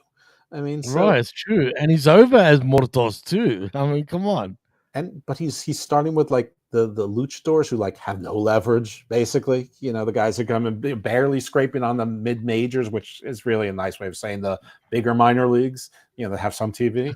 But expect to see more, character changes, and more AEW trademarks to have more AEW merch, because one, it's smart business. Two, Warner Bros. Discovery did want to see them make more money and spend less money, and apparently spending less money is not in Tony's DNA. He doesn't give a shit. Come on, Zane thinks, I guess, the story that we're talking about just now is Cap with the trademark stuff. That wouldn't surprise me either. Cap means bullshit, just in case you didn't know, Jeff. I'm never really sure what it means. I sort of thought it meant like explanation part. So, okay, bullshit. That's cool. I did talk to EC3 about his trademark situation with WWE. So listen, I'm not going to give it up here, but also, come on. Well, I would like you to listen to the Book of Black and listen to the conversation with EC3 and my good friend Pidge Black. There's a cheap plug right there. Damn right. Hey, EC3, I I've got am love for you. giving my labor to the Hami Media Group and Channel Attitude.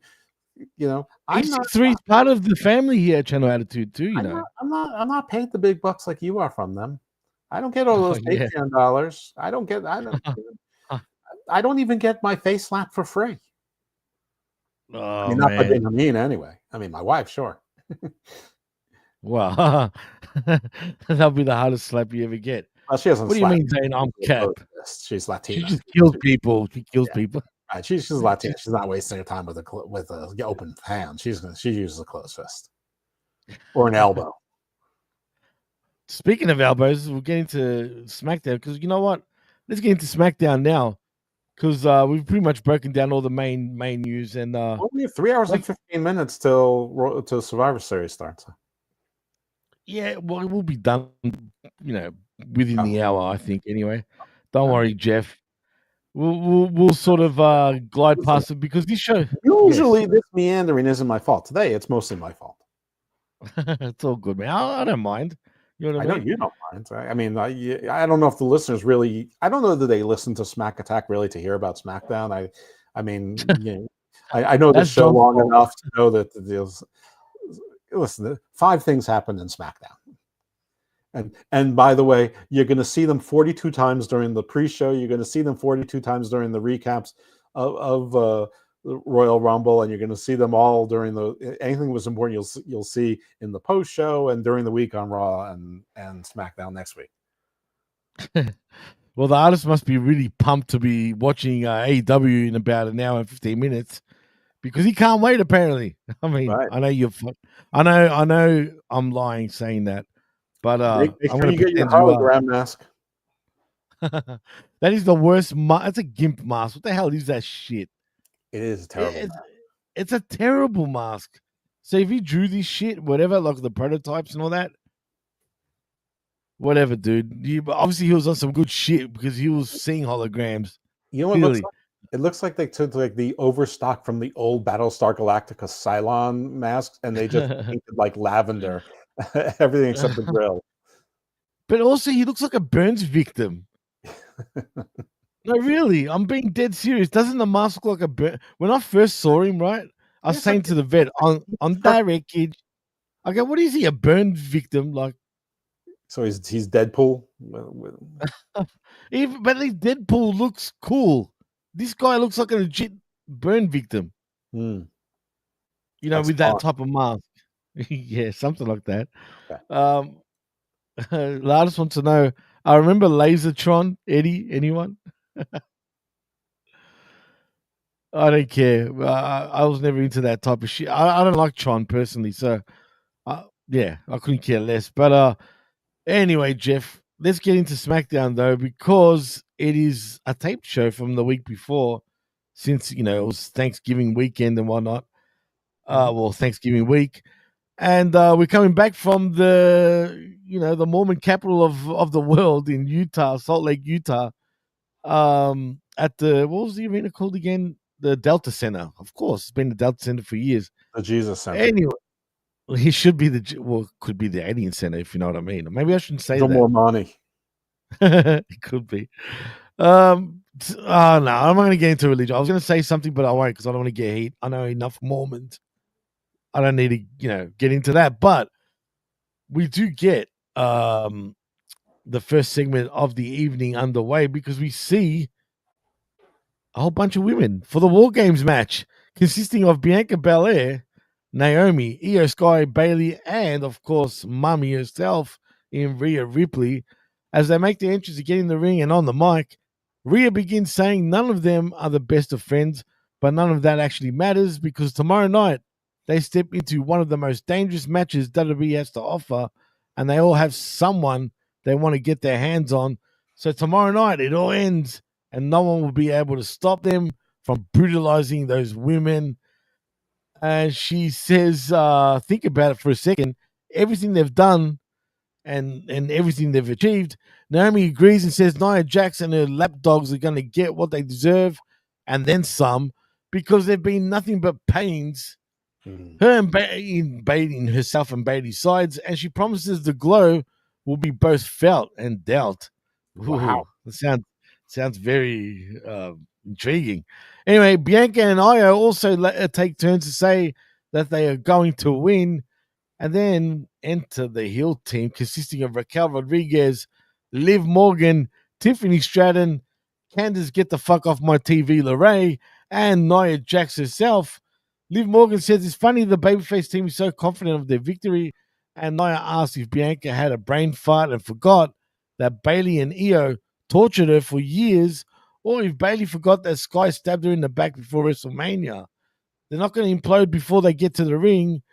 Naomi tells him to shut up, and Bailey says Nia has been manipulating Tiffy since day one, and Candice ain't going to fall for it either.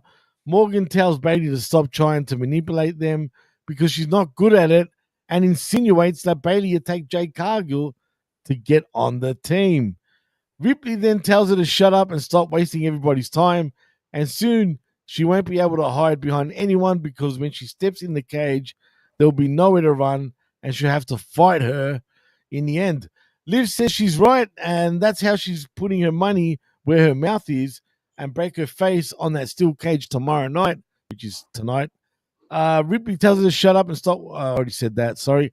Rhea calls her naive and says she'll cave her face in so bad that Dominic Mysterio won't even want to look at her as the heels start advancing to the ring, but try to refuse to be sucked into a brawl and turn and leave. As Ripley says, she hates waiting, and the baby faces rush the ramp and force the brawl among all 10 women, and we go to a break. First of all, Jeff, before I get your thoughts, one team looked like they were dressed to go for a coffee, and that was the babyface team, right? And the other team looked like they were ready to go out to a club. What's up with that? I don't know. I didn't really notice, that either one of them looked particularly more action-packed than the other. Even Bailey, what she was wearing was a kind of bit revealing too, but it didn't make sense with her other shit she was wearing. Yeah, I don't know what she was wearing. A dress sense. Yeah, some sort of weird bodysuit. I mean, I assume that the people that were wearing more wrestling gear were on the show, either performing, earlier in the night when it was, or for dark matches afterwards, versus the people who weren't.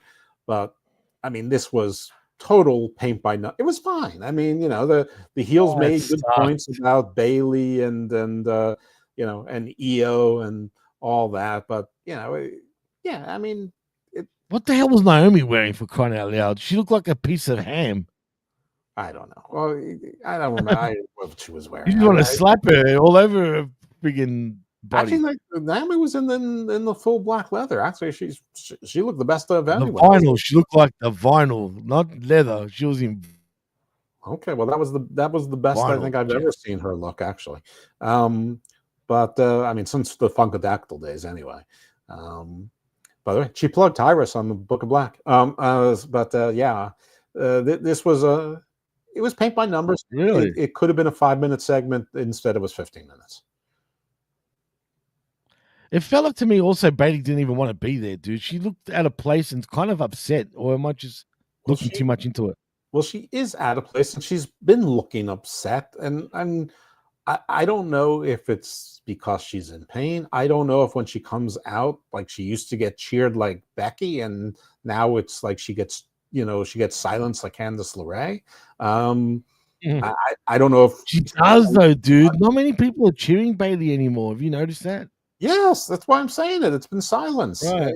She comes out and it's like nobody cares. Like a couple of kids slap her hands, but that's it. The people sit on their hands. But she is the one that's out of place. I mean, it did take Jade getting hurt to be. I mean, I mean, I think I've been on your wrestling podcast more than anybody else's recently, and I do think that the story eventually was going to be Naomi and Bailey feuding anyway, with a little, mid-card level feud, probably in or around near the U.S. title or whatever, but that, to maybe be the number one challenger or whatever. So yeah, but it was a segment. I mean, it's a segment they had to do, but remember how we used to say that Drew McIntyre looked good and he was fine, but he lacked a certain authenticity, which he absolutely found in the last couple of years. Oh, they're amazing, right? Yeah, this sort of felt like Drew McIntyre before the authenticity, like when he was next to Dolph Ziggler and Baron Corbin. It's like he looks good, he's doing what he's supposed to do, but it looks like it's just work. Like he just showed up for work that day. Right. And the thing is, he's a passionate guy deep down. I've heard some stories that knew him from when he was wrestling at some indie promotions here in Australia.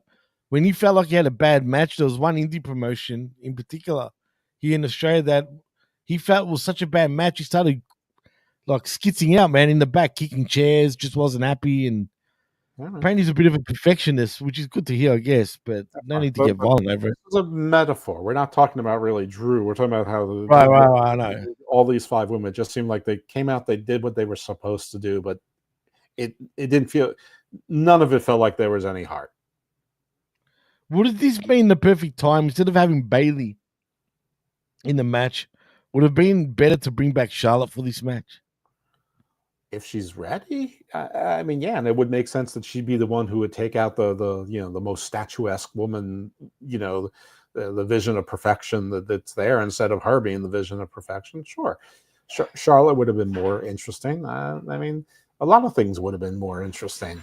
I mean, we don't even know what it is. I mean, Rikishi running her over for the Rock at this point would be more interesting. I did it for the Rock. Exactly. I did it for Naya. Whatever. I don't know, but yeah. That'd be a good meme now. I mean, you had a combination of bad overacting, like fake enthusiasm from Rhea and Liv, underacting from like Bailey and Naya, who that's sort of her thing. Tiffy just standing there. Yeah, Raquel just standing there also, which is actually a blessing. Even the fighting was the only part that looked okay, but whatever. This was a whatever. It doesn't deserve this much airtime, meaning our air. That's right. But we're professionals. We talk about everything in detail. Come on, Jeff. We break down absolutely everything. But yeah, look, this was a nothing segment. We get it. We knew what was happening. All good. It is what it is. Went a bit too long for my liking, but yeah, whatever. But next we get our first matchup of the evening. Kind of break your face on the steel cage. No, I'm gonna break your face on the steel cage. It was girly fucking shit. Let's say that, all right? That's what it was. You know what I mean? Right. It is what it is. And one more thing before I do move on. I think some women are jealous of Rhea, dude. The way they portray Rhea as the woman of the team, I feel like there's a whole bunch of like evil eyes on her, dude. Like, they should. I don't know, man. They should. Yeah, be jealous. I guess. I mean, she's the female MJF before MJF got overexposed. People want to see Rhea. Have you noticed how much the AEW fan base has turned on MJF because they're that dumb? No, I haven't, because I all I see from AEW fans is how great everything. I mean, they don't talk about him anymore, I guess, if that's what you mean. I mean, this idiotic thing of Ospreay is better than Randy Orton, the dumbest thing. My God, bro. I was talking about that with Jimmy Corderas, right? I was saying that. Like, the fact that you shouldn't even entertain that thought. And I'm a fan of Ospreay's, and I was saying this. Right, okay, but it's blasphemy. Yeah, well, but let someone be on a big stage for more than 15 years before you start comparing them to a 20-plus year veteran who's been at the top basically his entire career. And also, by the way, I mean, I know this doesn't play with AEW fans or certain wrestling fans, but if you put Randy Orton and Will Ospreay in an airport together, just standing next to each other, everybody would look at Randy Orton and everyone would be like, who's the soccer player? I've met fucking Ospreay before. Actually, he approached me. I've said this story a million times. Times. He asked you to take a photo. Right. And you said $5, kid. Yeah, the kid was frozen, but I remember I was saying he was like literally like couldn't believe it. But anyway, not the point. The point is, the first thing that struck me though was his height. He's not tall. He's actually very slim when he's just dressed in normal clothing. He's very unassuming. You know what I'm saying? Until he says "bruv."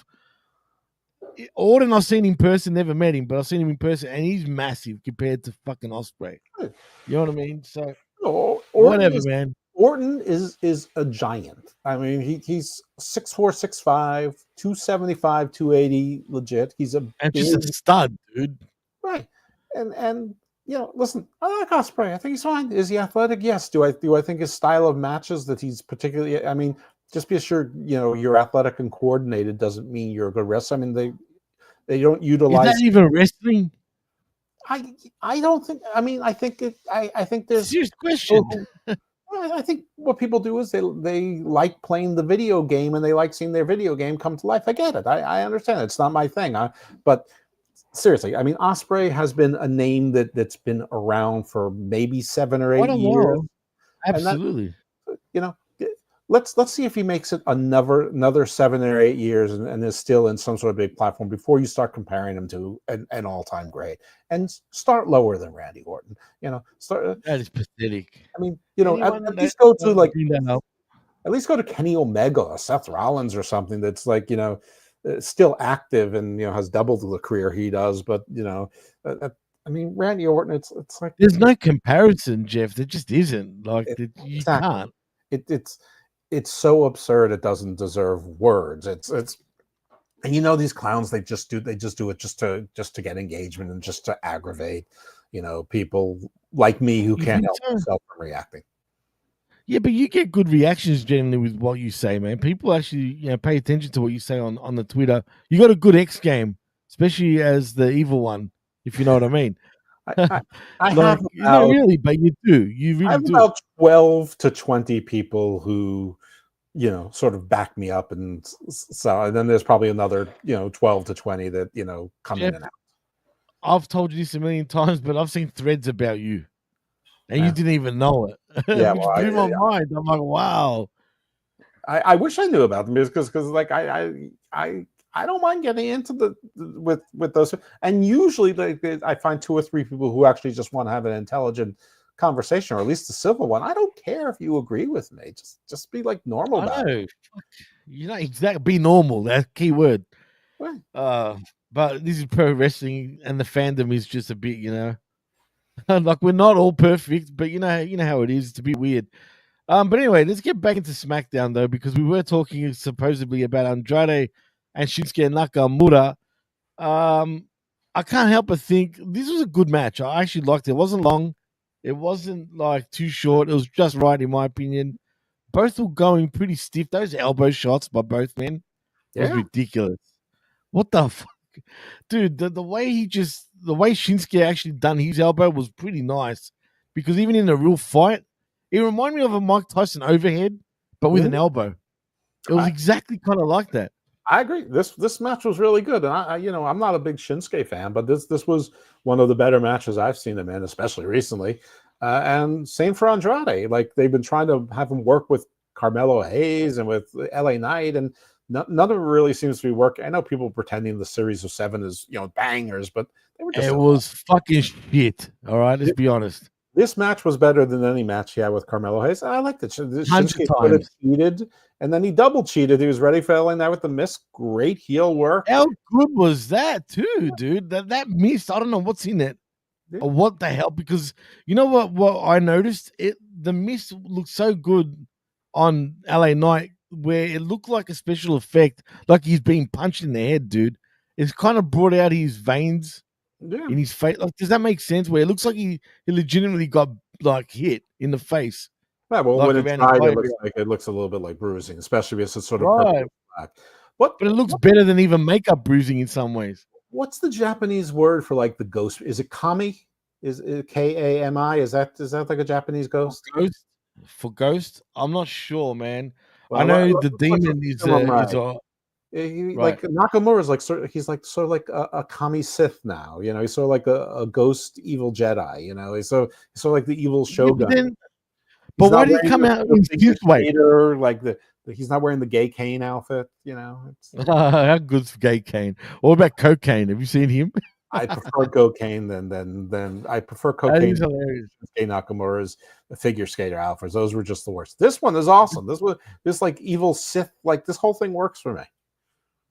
Yeah, look, Nakamura is a great sort of hand at this point. When I say hand, I mean if you need someone quickly, he hasn't been on television lately, but you'll get a good match out of him no matter what, Well, he was and supposed even to some go after intriguing. Cody, and then they just derailed the whole thing. They just said, "Yeah, What happened to that? Right? I no wonder what idea, happened there. no idea." But I hope. What sucks for him though, he's going to lose to LA Knight. Some people think he won't, but I think he will. And then what after that? Well, I Where hope do we it's a, go I again? hope it's a DQ because of the mist and they fight again. Like I wouldn't be mad if Shinsuke won that belt either today or like next time. And then LA Knight had a chase for it because people are complaining about LA He's Knight. better in the chase. I don't It's not his fault. I don't even think the reign is bad. I mean, I think if you look at any reign, that they're all bad. What is John Moxley doing that's exciting? What's Gunther doing that's exciting? What's Braun Breaker doing? I mean, if you want to, it's the story that's around it. But yeah, I think he's better in the chase, and then he has his exaltation, and then Cross's group beats him up or something, or the Wyatt Six comes after him, whatever. But I wouldn't be mad if he lost, but I expect LA Knight to retain, but I expect he retains the hard way and Shinsuke has a longer term plan and, LA does the stupid babyface thing and demands retribution, at Saturday night's main event. He's not waiting for the Rumble or whatever. I can see that. Like Josh said, I can see him running it back at Saturday night's main event, and that'll probably be the blow-off match or whatnot. Or Nakamura wins it, and then we have a quick hot shot of the bout where LA Knight gets it back. There's a possibility of that happening too. But I don't think his run's been that bad. But he is better in the chase. Yeah, but so is everybody, really. I don't know if people complain. The guy's music comes out, the crowd goes crazy. Absolutely. When he talks, you listen to every word. I mean, everyone says he's a combination of the Rock, Stone Cold. I also see some Ric Flair in there with the way his eyes are and the way his eyebrows are shaped. But good. I mean, he's a throwback to all sorts of wrestlers. It's true. If it was easy to pretend that you were the Rock, Stone Cold, or Ric Flair and be successful, everybody would have done it. Plus, absolutely. Right. Plus, he's earned it too, Jeff. You know what I mean? He's grinded for so many years to get to this point, dude. And think about it. It's not up until his 40s he's really succeeded. Even though he's been around for so long, we all loved Eli Drake as well. You know what I mean? But it really took him a long time to get to this point. Right. And if they're not going to give him the title against Cody, because then let him have a nice long U.S. title reign, and maybe he gets drafted to Raw and has to forfeit that title. And him beating, if Gunther still has the title by then, or whoever, him beating Gunther or Damian Priest or whoever the fuck it is, then that'd be a big deal, man. Rollins or CM Punk, whoever, all fine by me. Let them have one world title run, even if it's 5 months. Who cares? Not all the runs. Man. Remember Kane and his one night title run? I don't care if it was 1 night, 1 week, or 10 years. You still won it, man. And you could say that. And I can never take that away from you. So I'm down. Absolutely. But anyway, Shinsuke does win via pinfall with his Kinshasa. And it was a very entertaining match. I just can't help but think what's next for Andrade. And I don't think, and let's be honest, I don't think even WWE know. He's very much the same as what was happening in AEW, dude. The only difference is he was saying, my mask. I want my mask. Here he's not saying anything.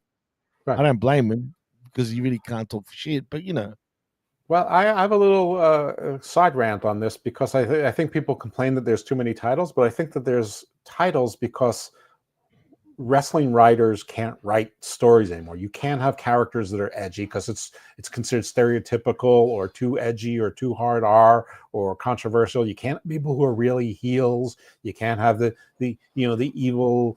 You can't have the Moxley group is toying with being white supremacists. Imperium was toying with being Nazis. They were toying with that at one point. I mean, but you got people who are ethnic but not going full into it. You can't do anything too edgy. If you get too edgy, you get outraged. But listen, I was selectively outraged about the thing with MJF and the quarter thing. I mean, so. But you should be. That's different. That's personal, bro. That's very different. I just think he doesn't represent every Jewish person in the world. Do you know what I mean? To say But shit like that. You know what I didn't get outraged about? When Juice Robinson, the heel, used it against him. That's heel work. That was makes sense. stupid. Right. Yeah, but it was still stupid to even use it. No one cared. It sort of. But there are no. You can't have heels like Colonel De Beers, and you can't. Everyone's like, oh, why does Tony D'Angelo have to be a crime boss? I mean, I know it's stereotyping. It is what it is. WWE have always fucking done this. Wrestling has always done this in general.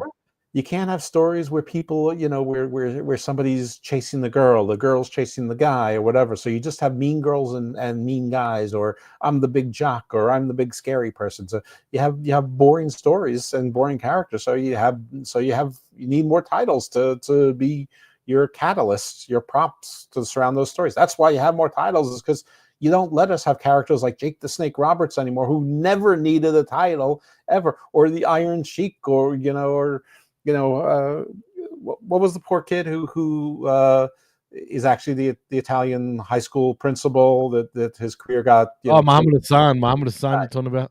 You can't have that. You can't have homicide. You can't have crime time. I mean, the LAX got killed a few years ago in Impact for like a fake drive-through. The Johnny Bravo thing. Someone got murdered on this. Oh my God, they killed off Rosemary. Shut up. This is why wrestling's boring. RVD. It's RVD got killed initially. I know. Look, but the thing is, you're right. I love New Jack right now. If there was a character like New Jack right now, it would be so racist. Oh my God. They'd be crying from every side of it. That's sort of why I'm sort of. This is part of my new pro GCW and whatever. At least there's places like that where they're still not afraid to have characters and edgy and push the except for boring shit. I mean, even Christian's patriarchy thing, it was interesting for like the first 2 people. Once you start getting to 3, now to 10 people, where everyone, your dad is dead, or you wish your dad was dead. I'm going to be your dad. Shut up. It's dumb. It's over. The thing about New Jack, don't worry about his ECW stuff. You know what was really bad? His Smoky Mountain wrestling stuff, dude. Oh my God. The shit, think about it. He's in a redneck friggin' promotion, Jim Cornette's promotion, right? And the shit he would say, it not only about white people, but black people equally. I was actually watching some of his stuff recently in Smoky Mountain. Dude, it is something else. Him and Undertaker also had a feud in Smoky Mountain, which is kind of interesting. But yeah, believe it or not. But no shit, man. Go check out his Smoky Mountain wrestling stuff. And I mean, he does not give a fuck about what race you are, what color. It doesn't matter. Well, like if it was black people, so he didn't give a fuck. Unfortunately, but he was just as bad on black people as he was on white people, and he would say "you crackers" and rednecks. And character. I mean, I'm sure some of it from inside, but he was a character on TV. Nobody said that Stringer Bell was a nice guy. I mean, come on. I'm watching a whole bunch of shows right now that are involving different kinds of fringe groups. That they have the Antifa group acting like an Antifa group. They have the acting like white supremacists. They have the corrupt cop acting like a corrupt cop. They have the evil billionaire acting like an evil billionaire. I mean, it's a TV show. Stop confusing it with real sports. It's like wrestling fans are so desperate to make this real sports. They decide that everyone has to be like Friday Night Lights or like some sports shows they've seen on TV. Like in real life, some of the real athletes are shitheads too. Of course, absolutely.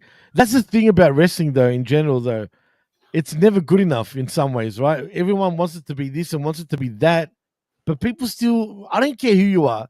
There are people out there that still don't know what the fuck is going on. They think they do, but they don't know when they blur the line.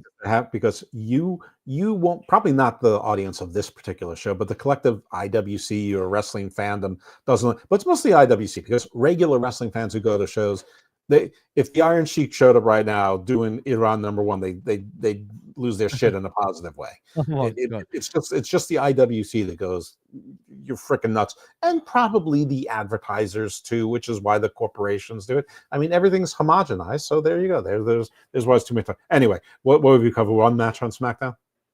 Yeah, before I get back to that, the artist hit the nail on the head right here, man. Spot on, bro. 100% agree with you. Wrestling is the only fictional show that gets lumped into being non-fictional. Right. I know it sounds weird, but when you think about it, is he wrong? No, he's not wrong. I mean, he said in 8 words what it took me 10 minutes to spit out. You're a character, man. I didn't expect you to say that, but that threw me off. But anyway, but let's get back to the wrestling. The point is, artist, you're 100% right, dude. I couldn't have put it any better, especially the way you put it. It was perfect. But anyway, we come back from that matchup because post-match, we see LA Knight rushes to the ring, as we said, and gets sprayed on. But then we see Solo Sikoa is giving the Samoan werewolf in Jacob Fatu a little bit of a pep talk when suddenly Nick Aldis then turns up. He says tonight is critically important and he doesn't want the damn numbers game factoring into the match, and everybody's banned from ringside. And he does mean everybody. As Sikoa says, they get it and they go to a break. But as we come back, we see Tommaso Ciampa is lecturing little boy Blue, Johnny Gargano, about getting screwed out of the tag titles and not wanting his kid to call him a loser and not being a loser. Gargano tries to be reasonable, but Tom, I like I'm to sorry. say, What are you reading from where it says Gargano's trying to be reasonable? Gargano's a pussy. Say it correctly. yeah, no, he's a pussy. Okay, that's true. Gargano's being a pussy. They really are making him into a pussy. It's true. Tommaso is too hot. Right. He needs right. to step up his partner game. Well, he says he has old guys on the SmackDown roster doing nothing, and Cruz and Vinci. He should start auditioning them. He should start putting them against each other to see who gets to be, in his team of bald guys. God. Anyway, that Baron Corbin make it the 4 bald horsemen. God no, hell no, please. The 4 bald men. The 4 bald men. Jesus, you never know what's going to work. It's only in pro wrestling you can get that and maybe get over one too. 2 ball, 1 bowling ball. So like a Dudley, like who the original Dudleys, where you had Sign Guy Dudley, Right, they're like the Spice Girls. It's like Dodge, Q, bowling, hockey. Oh boy, God! All their new names. They're like the Spirit Squad. Yeah, no, I love it. Bring back Corbin right now. I got it. Bring back the Spirit Squad. Back then I used to hate him, but now I appreciate it a little bit more and how ridiculous it was. But anyway, but yeah, as I said, Tommaso Ciampa is hot and says he has 1 more week to figure this crap out. And if he doesn't, they're doing it his way, apparently, whatever that means. But like you said, we know what it means. He means beating the hell out of people. What I don't know is why he's giving him another week. He said enough talking to give another week. Didn't he I shove know why him they have another week is because they had nothing for them the next week. They have Survivor Series in the way, but of course. Well, next we see Kevin Owens promo where he explains why he's right in this feud with Cody Rhodes, recounting the many times the Bloodline injured him, and we're informed that their match will be happening at Saturday night's main event. I assume will be the main event, which means it probably will be the opening match of the show if they keep it traditional. Anything to say about this Kevin Owens promo, Jeff? Yeah, I mean, Kevin Owens makes enough sense for this to be believable. I mean, it's wrestling though. I mean, everyone switches sides, so it's a little bit over dramatic, but Kevin Owens sells it because the thing is he believes it himself, or he makes you think he believes it. But I mean, the first segment was like a bunch of women who had been enemies 3 minutes before, and now they're together. So yeah, it was fine. It's trying to make sense of this story and trying to build it up. It's obviously the main event from Saturday night's main event, and they want it to be a big deal, and so that's fine. And I don't know if Kevin Owens has some time off or whatever the case might be, but whatever it is, it was fun. Listen, better than whatever the fuck Gunther and Damian Priest are doing. Anyway, Last Return says the Spirit Squad is Chase U. I see what you're saying, but they're still very different. Like the Spirit Squad were more like a bunch of jocks being friggin' cheerleaders, if you know what I mean. Like a bunch of jock cheerleaders, literally. Well, there are male cheerleaders. Oh no, absolutely. But weren't they very jockey for cheerleaders when you think about it? Yeah, they were cheerleaders. Right. Well, yeah. Whereas Chase U a bunch of dorks, like really. You know, Well, that's sort of like the loser school, you know. yeah, you know what I mean. Like the losers, there's like the wrestling school that's okay but not so great. I don't. Yeah, Chase it's just U, yeah. Chase U is a cute vehicle for NXT. It would not work anywhere other than like it might work in like a MLW or NWA, but it doesn't work anywhere other than like a small event, a small thing. It that's I don't know why we're talking about Chase U. But I don't think the Spirit Squad is really like Chase U. I mean, I get it; they wear matching outfits and they cheer and support each other. But that's sort of where it is. The thing also, the Spirit Squad were kind of more meaner too, as dumb as that sounds. Like, I know it's weird me saying that, but they were pretty decent too. But anyway, fuck them. Let's get back to Spirit SmackDown. Squad they were mean girls, except they weren't girls. Right, exactly. And they were in your face too, per se. And a bunch of hyenas always like jumping people. But anyway, they were the biggest heels at one stage in WWE at one point. But next we have the next matchup, and it's Carmelo Hayes versus the American Nightmare in Cody Rhodes, baby. This was probably the best match. These two have wrestled numerous occasions, and some of them have been absolute bad matches. For example, their first ever match. Do you remember the Cody Cutter freaking botch? Yes. How bad was that? This time, everything was on point. Like, you know what I mean? In this match, Mello didn't fuck it up. Cody didn't fuck it up. It was actually kind of an entertaining match. The crossroads that ended it and got the win for Cody looked fucking good, man. Mello really like made that look really good. It looked like it absolutely spiked him. But nevertheless, every week now I'm starting to see Mello is becoming that bit time player and not so much really getting any sort of a push. He's starting to feel like he's in that Dolph Ziggler spot if he's not careful. Do you know what I mean? He's too young to say that. I see what you mean. I thought this match was just okay. I mean, I think it was a good makeup for before. Right. And I guess part of the story is that Cody is working and taking matches while Kevin Owens is just cutting promos from afar. I mean, I'm sure that's going to play some role into it. I guess they think that working with Cody and having a good match on TV is going to do something for Mello. He needs something like, reason number 17 why getting rid of MVP and Bobby Lashley was a bad idea is that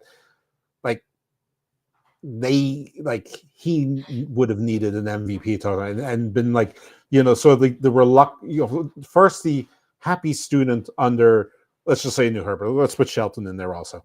Right. Happy student under there for like, 3/4 of a year. Then you see him starting to get full of himself. And then, and then I don't know, next year at SummerSlam or whatever, he turns on, Bobby Lashley and, maybe MVP turns with him, the MVP sees the new young thing as his ticket. Sorry, it's not personal. It's just business. And he hits him over the head with his walking stick, with the club at the top. Mm-hmm.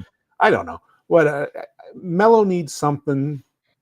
He's pretty small. He's sort of slight. When you he's not even that big either, like size wise, not height. I'm talking about just mass wise.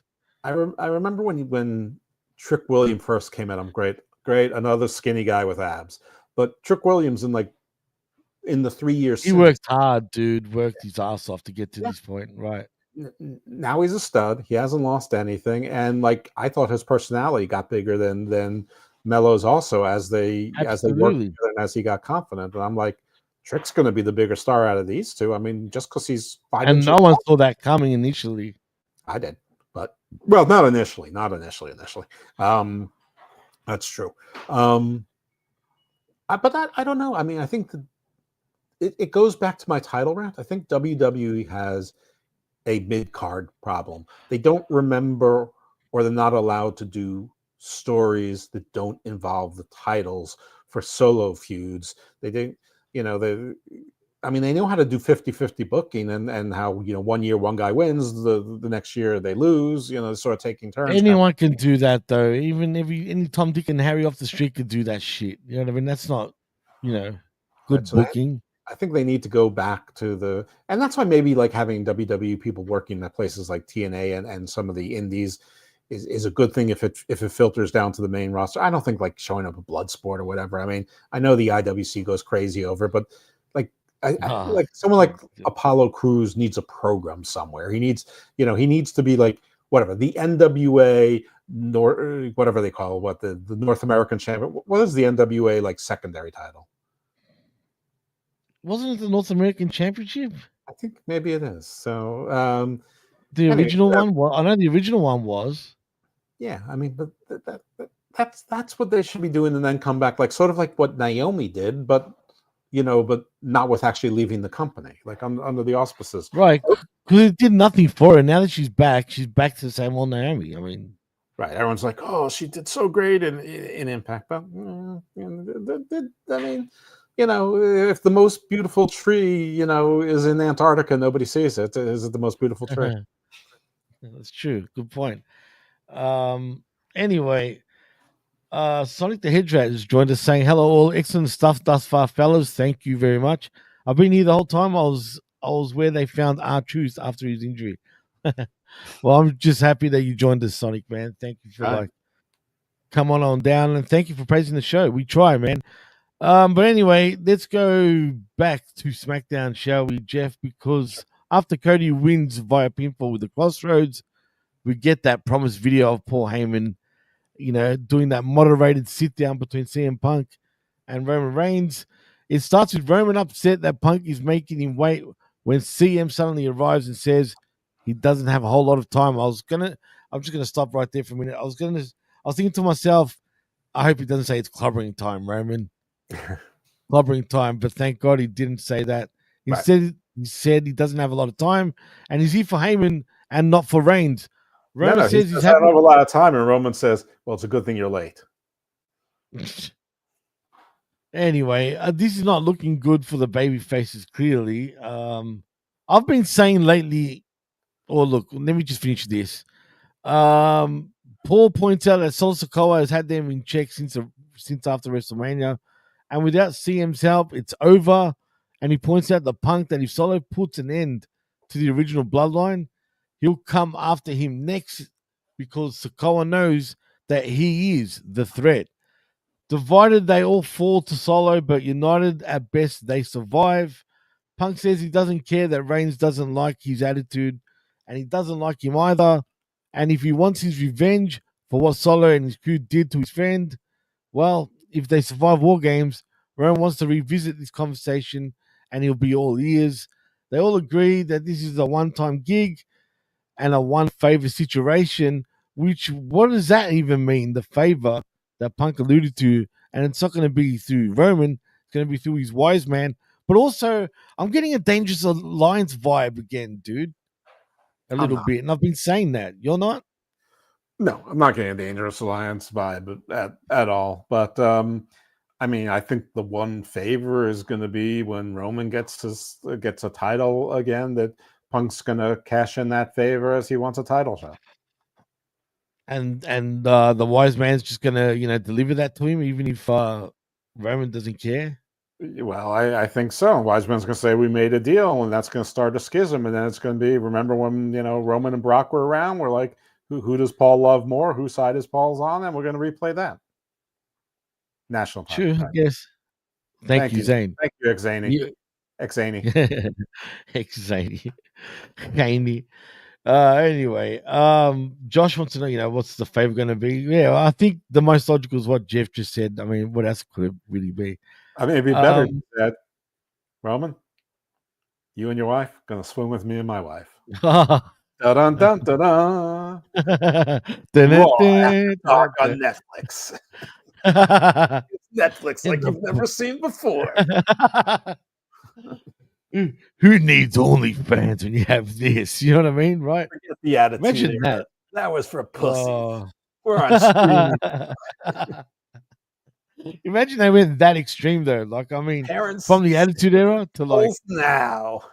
Oh man, that would be fucking funny. The Attitude Era was for pussies. They're really going wrong. We're really going underground. You want raw? Kiss our ass. Oh god, it starts with Vince shitting on a. Anyway, I won't even go there. They go into a swingers bar, and Dolph Ziggler is working the bar as a bartender.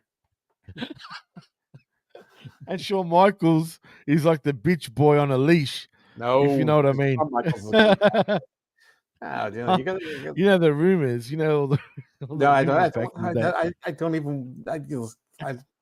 I know I opened the door, sort of, but like That's your fault. You opened that. You widely, you kicked the damn door down. You ran through the basement. You went out. You went through the hatch. You're going into the sewers, and then you're going into the sub sewers. Too far. Anyway, you took me there. And I started thinking. But anyway, I don't want to think about that anymore. No more thinking. Like, you keep telling me, stop thinking. Like Josh said, talking about compromising situations. I mean, come on. Mm-hmm. Let's get back to SmackDown, shall we? And we'll worry about that Raw, on Netflix when the time comes. Next was a surprising match, though, but not really because it was advertised, but I forgot about it. It was Lash Legend versus Michin Maya Yim, and of course Piper Niven for the WWE Women's United States Championship Tournament first round match. Damn it, Maya Yim needs to freaking put on some more weight. She looks too skinny. I'm not hating on it, but she's got no backside anymore. I thought she looked great. They were good in this match. I thought this was a fun match. She did, and I feel like they want to do something with her because she does get the win with a lateral press on Piper Niven. I hope her and Chelsea hot potato this belt for 5 months. I'll look again. Well, like I said earlier, I don't care if Chelsea has a Kane run with the championship, as long as she gets that one run, whether it's 1 day or 10 years, I'll be happy because I'll be happy for her, man. She really earned to get that sort of, it'd be a reward. It'd be rewarding for all the hard work that she's actually put in the last couple of years. She's supposed to be a heel, but everybody would cheer.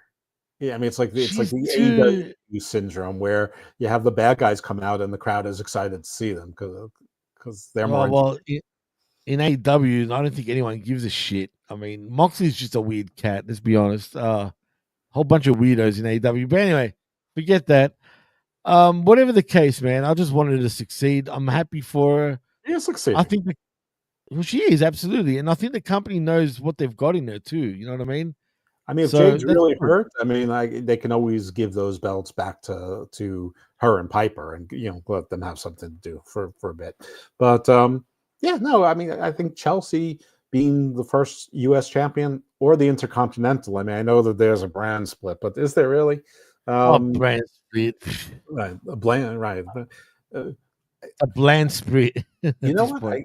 I wonder what the interest. I don't remember what show Bianca Belair was on before, but since she is still technically a tag team champion and they're on every brand, shouldn't she immediately enter herself into the Intercontinental tournament as well?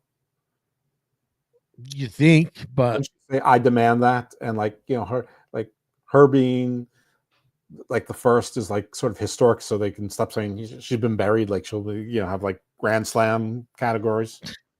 Well, yeah, but I don't think they're going that way, unfortunately, but it is what it is.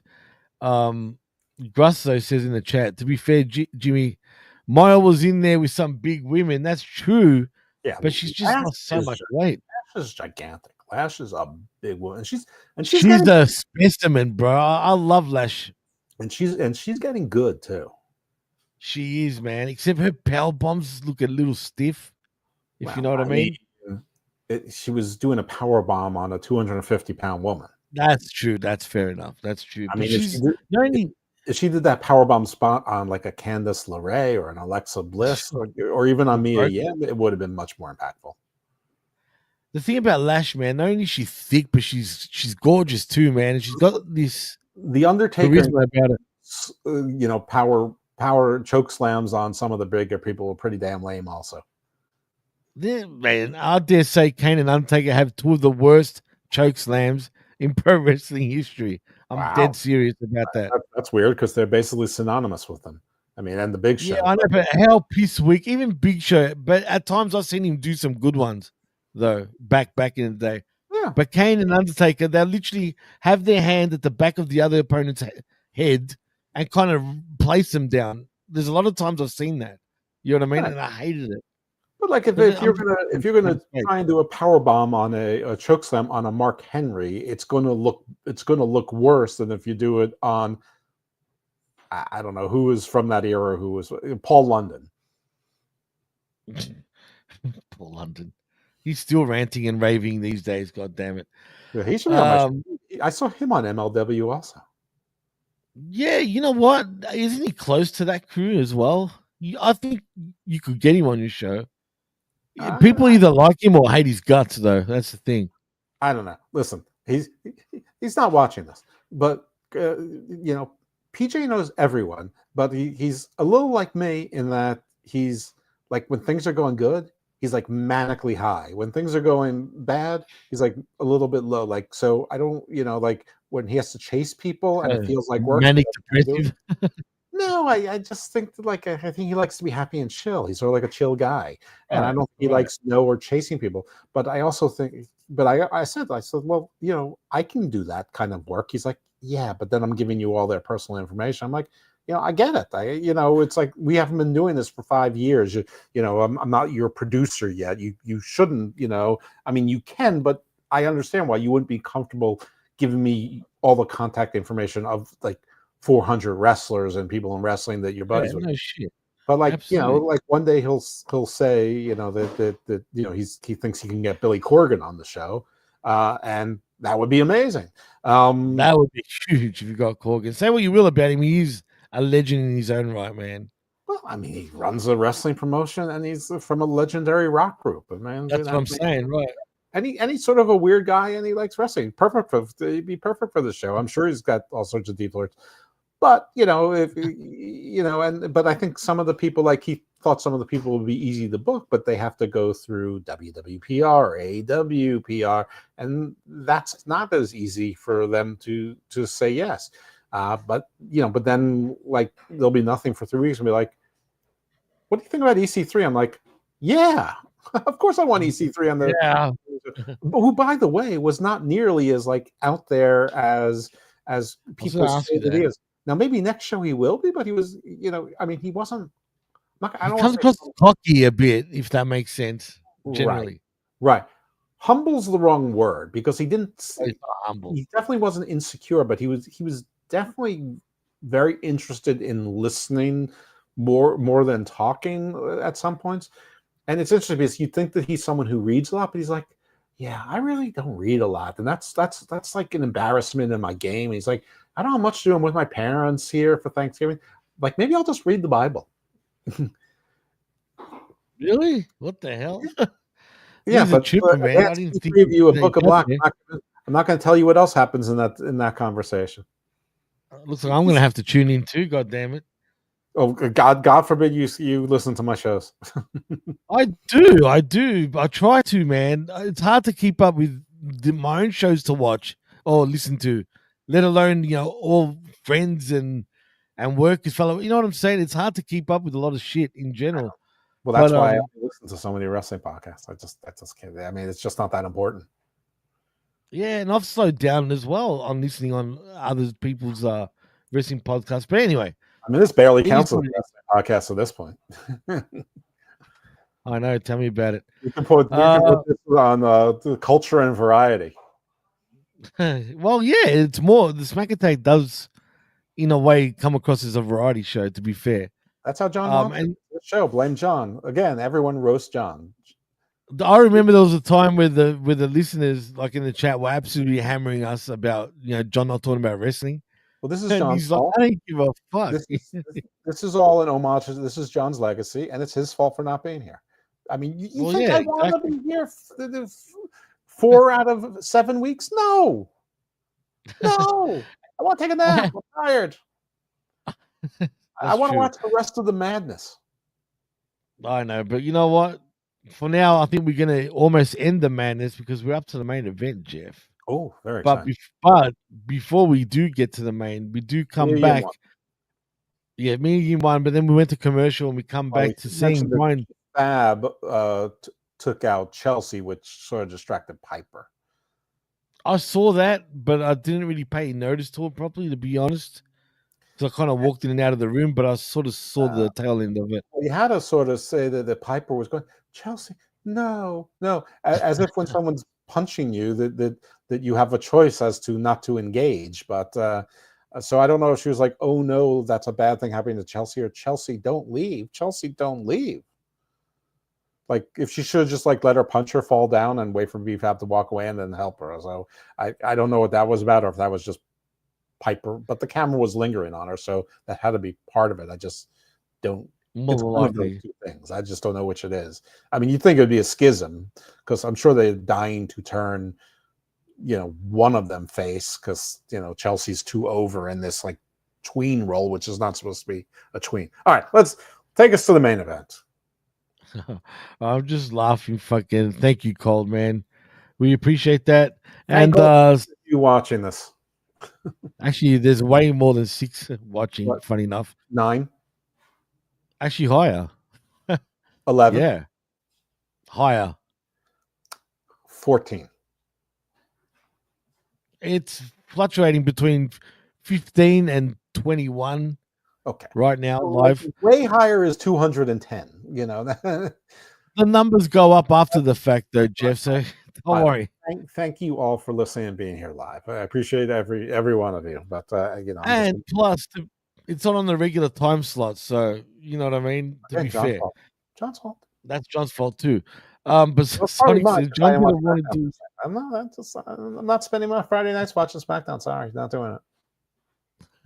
Well, Sonic says John didn't want to do his show in front of regular people, aka non-wrestling fans, aka his family. You're right, with his family. Yeah, that makes sense. Also, the artist says, "Great show, good work, thank you, brother." Like I said, man, I can't thank you guys enough for praising us, but it's not over yet, boys, because we still do have a main event to talk about. It'd be funny if it was over. You just like turned off the broadcast and we never covered the main event. Talk about cliffhanger though. Well, actually, I forgot to mention that we do see Byron Saxton though interviewing LA Knight in the trainer's room.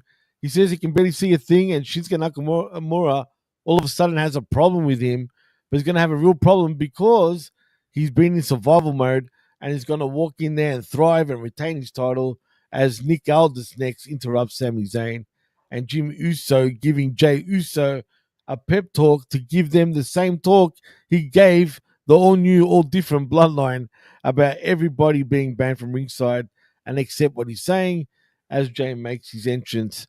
So that leads us to the main event. Sorry? You notice what Nick Aldis was wearing? All black suit. I saw. Yeah, just what are you saying? Just like the new Bloodline.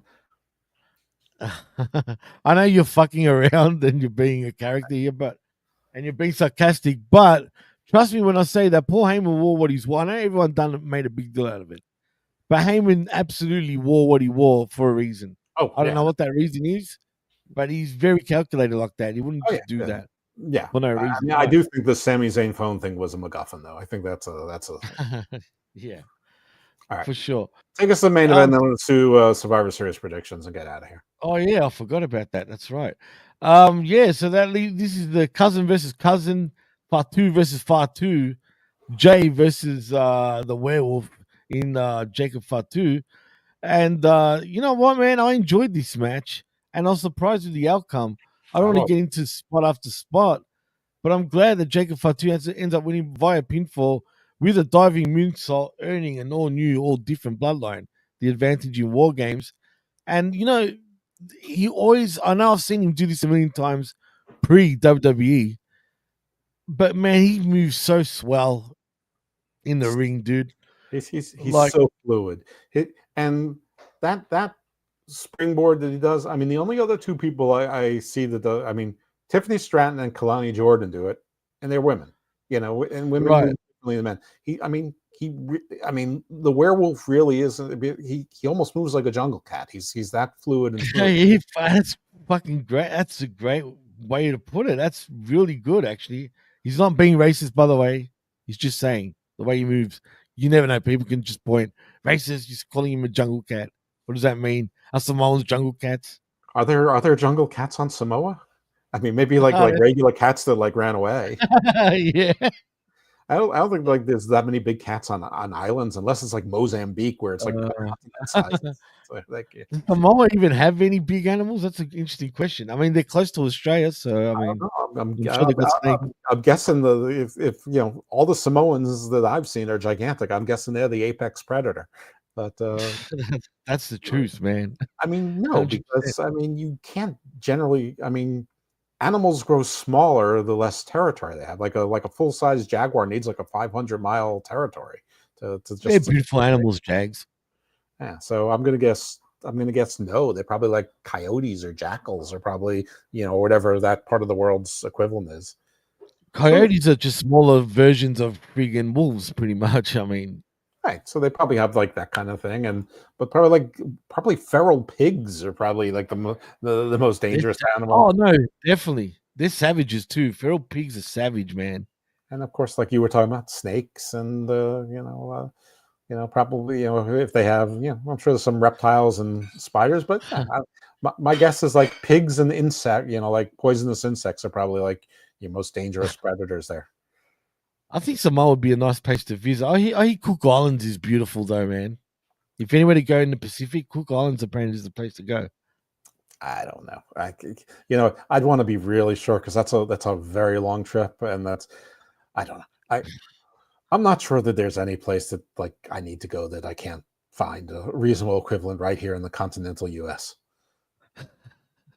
I'm laughing at Sonic the Hedgehog's code. Jimmy kept saying, "Hi, I like you, Creed," or something. Can you take song? Don't, because now it's playing in my head. You funny guy, Sonic. What about Damn it? Love keeps lifting Don't, please. higher, like Jackie Wilson. Oh, not that song. Don't, man. Now it's gonna higher, baby. That was a classic back in the day, though. Both higher songs were classics for two different reasons, but it's sort of classic rock at this point.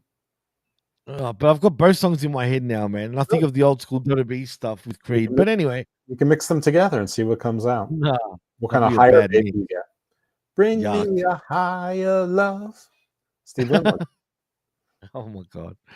Anyway, back to the main. Like I said, there ain't no mountain high enough. God, well, I see what you did there, Jeff. Yeah, that's just feeling a Rocky Mountain high. What about a smoky one? Nope. Oh, damn it. That's for me. But anyway, Jacob looked great in this match, man. The right man won. It's good because he needs to be protected pretty much. And Jay's pretty much Teflon. Doesn't really matter when he loses. No one cares. Exactly. They'll still be eating all the way to the next arena. Kids are still going to be buying that shirt in every color. It's like Jey Uso shirts are like 4 of the top 10, merch sellers, or in top 20 anyhow. But keep a microphone away from him. That's all I'm going to say. And this is pre-planned. It's any way he can talk if it's scripted. I thought I was the bot, Sonic, but I digress. Anyway, that was that. SmackDown was a mixed bag, I would say. It wasn't as good as the week before, if that's correct. I think the matches were good. I think everything else was okay. I think the Punk and Roman thing was too long and too overly dramatic. I don't think it was as impactful as they thought it was going to be. People love it, and just because I had it in the intro, it doesn't mean I actually really liked it, to be honest. I felt it was way over dramatic. Right. I'm not sure how I feel. It feels like a bad fucking mafia flick the way they did it, dude. Like they did the Cody Roman thing in the Georgia Tech field, and that worked out really well, and so everyone's like cinema, and they're trying to make cinema. I think this was an okay attempt, but it was a little bit long, and I don't think it's nearly as great as people are pretending it was, but it was fine. It explained Punk's motivation. It explains what the consideration is he's getting for it. Roman isn't acting any different as a face, as a heel, so that's good. And Paul is still sort of hedging his bet. So it did the job. It just took too long doing it. But that's sort of WWE. I mean, they don't give you quite enough, and then they act like they don't have enough time for other people. and they really do if they just like sped things up and didn't like drag other things out. I sort of get it this week because this was, I mean, they were basically taping 2 shows in Salt Lake Right, City. you can excuse him. You can excuse him for this week. That's why it's not a big deal. You're subjecting that crowd to a really long show, and so if you have a 12-minute vignette that you're going to or a 7-minute vignette that you're going to play twice, it's because you didn't want those people to sit there for a 5.5-hour show. They're already sitting there for 4.5 hours.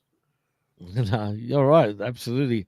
According to Sonic, Samoan werewolves don't howl; they ooh ha.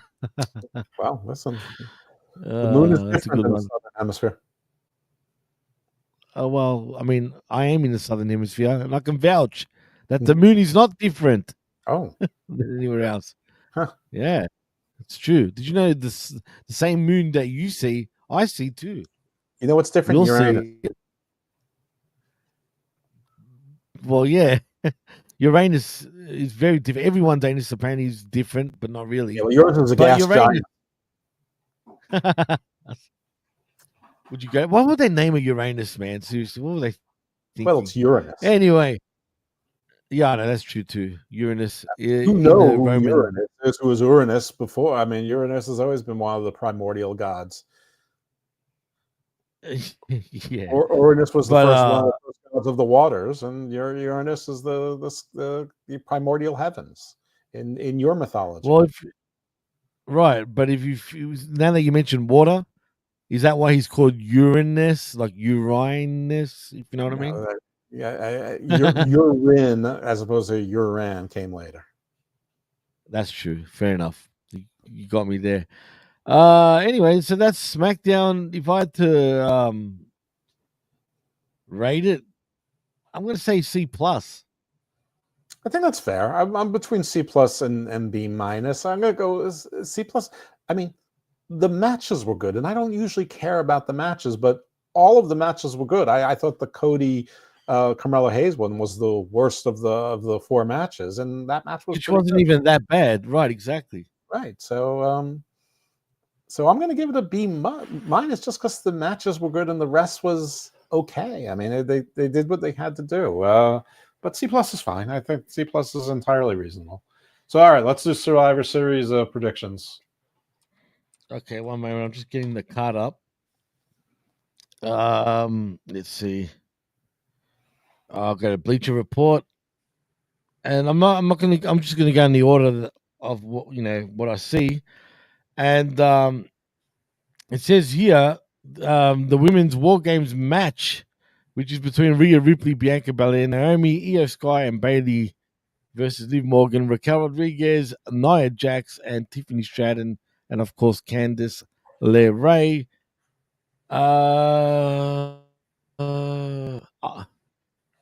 I'm going to stick with the baby faces because I feel like there's going to be a cash in. I feel like this is the time to do it. But I was going to ask you, do you think that Tiffy cashes in? I think the heels win, and I think there is a cash in. And I don't think they were planning on doing a cash in, but I think they sort of have to now because, Bailey's in there and sort of, whatever's going on with Jade sort of ruined everything, which is another reason I think the injury is real, despite what half the wrestling press is telling us. Or could it be a complete act and they're, painting the scene? It absolutely can be a complete act, but dysfunction. So then when they do lose, But if it is, they better be sure that the Jade is ready to handle things on her own, and I think that she can. But they better have a great story for it. Otherwise, it's really weird. Because why would you take her out of a Survivor Series? Again, nothing in my logical brain is giving me any reason why this would be a work. I think it's a shoot injury. Anyway, I'm going with the heels. And I'm going with, yes, a cash-in. I'm just not, and I think it probably has to be on Nia. Yeah, maybe. I don't know. It's tough. Initially on I Like a Raw with myself and Big Ray Hernandez. We also did a predictions show then, and I initially went with the heels to win, and then he convinced me, the baby faces, and I'm like, yeah, you're probably right. The cash in, so I went back and went baby faces. I'll stick with it, obviously.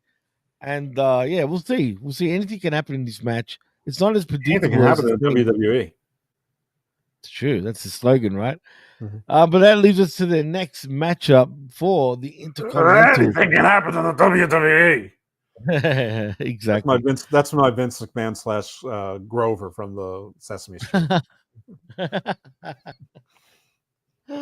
That's hilarious, man. That's a good one. Next is the Intercontinental Championship Triple Threat title match between Bron Breakker, your champion, versus Sheamus and Ludwig Kaiser. Ah, man, I'm gonna go with Bron, but people think Ludwig could be the man, and I definitely don't think it's Sheamus' time yet. But in saying that, Ludwig could be there to eat the pin. You know what I mean? For someone like Sheamus. Yeah, I know that's why it's tough. But I'm going to stick with Bron retaining. I think Sheamus' time will come at Mania. They'll make it special. I think when he's announced that he's going to, it's his last 2 years, they'll give him a token one like, Zack Ryder did that time. But yeah, I mean, 100%. Braun shouldn't lose this early into his second reign. The first one was sort of like not the greatest idea in the world. And I was hot shotted big time like that first one. You know what I mean? I wouldn't be mad if either Sheamus or Kaiser won. I don't think Kaiser's there yet, and neither do I. So yeah, Braun retains. That's my prediction. I think that Sheamus hits a bro kick on Kaiser, maybe because Braun ducks or gets out of the way, and then Braun rolls, throws Sheamus out of the ring, and and whatever, and then does a spear. Whatever, it doesn't matter. It doesn't matter the booking. Braun retains. I agree with you 100%. That leads us to the next matchup, and it's for the United States Championship between LA Knight, your champion, and Shinsuke Nakamura. I'm going to say LA Knight retains, but Shinsuke wins.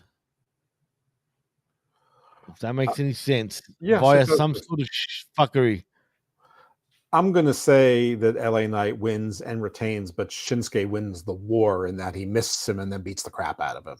So, we go to whatever counts for a commercial on PLEs with LA Knight, being laid out and being, assisted out, by the ring crew and the refs and all that.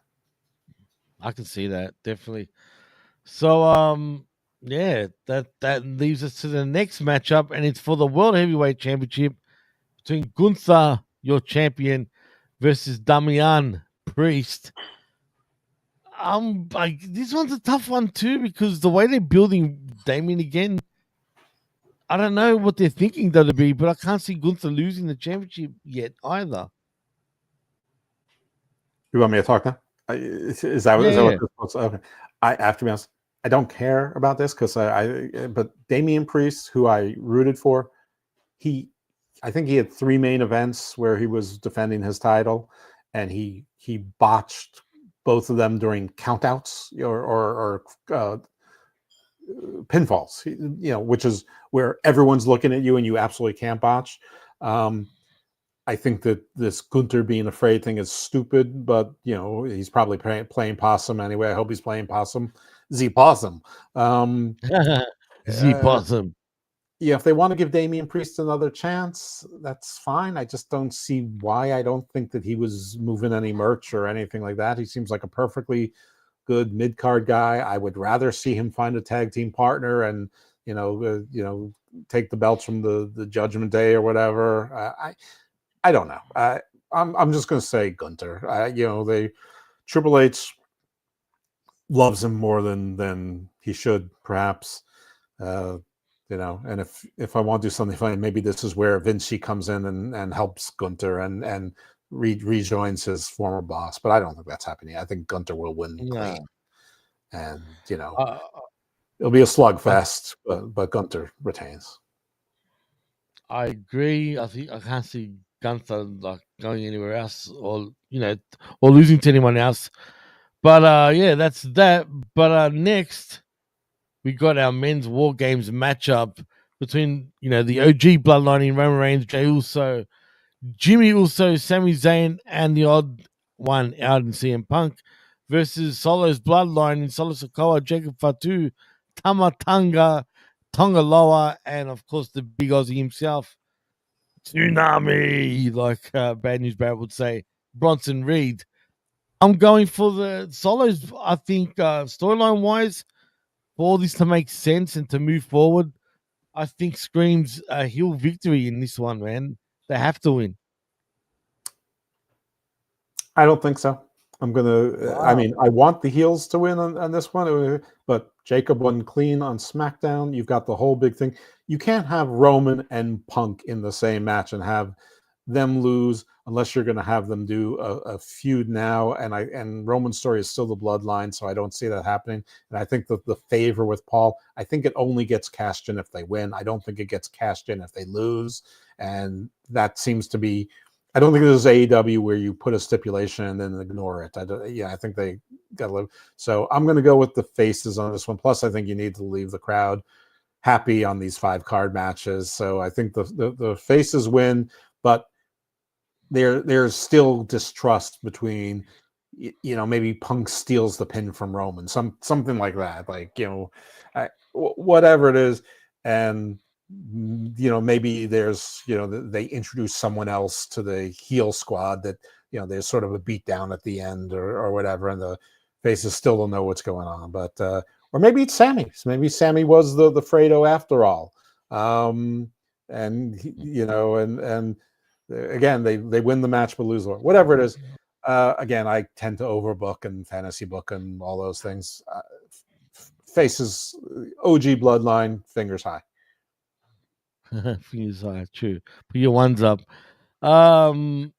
Sonic the Hedge Rat thinks that Seth will cost the new bloodline the win. I don't see that, man. New bloodline or the old? I mean, he's got issues with both Punk and with Bronson Reed, but I think Seth is turning heel, so I don't know. Maybe Seth distracts Punk. I could see it, but I think the faces win regardless of what happens. So I wouldn't say, I mean, Seth not being on a pay-per-view doesn't make much sense or appealing, but I don't think he costs it because for the reasons already said. But you can be a distraction and not, that can't be the reason. I mean, B-Fab was a distraction for Chelsea and Piper, but that's not what caused the loss. True, good point. Like I said, I just feel. I don't know. Apparently, Zane thinks that cinematic swerves are coming. Yeah, well, I don't. Man, stop it. I mean, it's been basically assured that The Rock is not showing up for this, which probably means that they're all wrong. But anyway, which annoys me, mind you, because sometimes you need The Rock in these situations. You know what I mean? And I don't know. I don't think you should ever need a 54-year-old who has a very busy schedule doing a million other things. And I don't think they need The Rock either. I mean, people are complaining about the new bloodline. First of all, I think they're fine. And they're like, nobody thinks they're cool. Well, they're heels. You're not supposed to think they're cool. You're supposed to boo them. And I do think that people think Jacob Fatu is. I think that Bronson Reed has gotten about as cool as he can get. And I think that they hit him in here just before people realize he can't speak and he's lame. So, but you want to make the new bloodline interesting? Have Paul switch sides. All of a sudden, they're interesting. It's like when you had Oni Lork and Shane Birch and Ridge Holland. They were born. All of a sudden, Pat McAfee's in front of them. They're interesting. Bobby Fish, Kyle O'Reilly, and Roderick Strong, dull as pain. You put Adam Cole in front of them, all of a sudden, they were interesting. Nobody gave a shit about the Andersons and really Tully Blanchard either. You put Ric Flair in front of them, they're interesting. I mean, that's a good point. It's a very good point. Well, that's why my 4 bald men idea rules. Can I ask, on the pre-show, was there any matches announced that you know of? They don't really do pre-show matches. Yeah, not anymore. They used to once upon a time, but yeah, it seems like. And that was 5 matches, the whole freaking event. I don't know if we're going to get 4 hours, man. They could fit that in 3. But they're war games. War games are long matches. Oh yeah, I keep forgetting. You're right. That's true. I mean, they are long training. The women's one is probably going to be 37 minutes, and the men's one is probably going to be 47 minutes. Shit, you're right. No, not including entrances.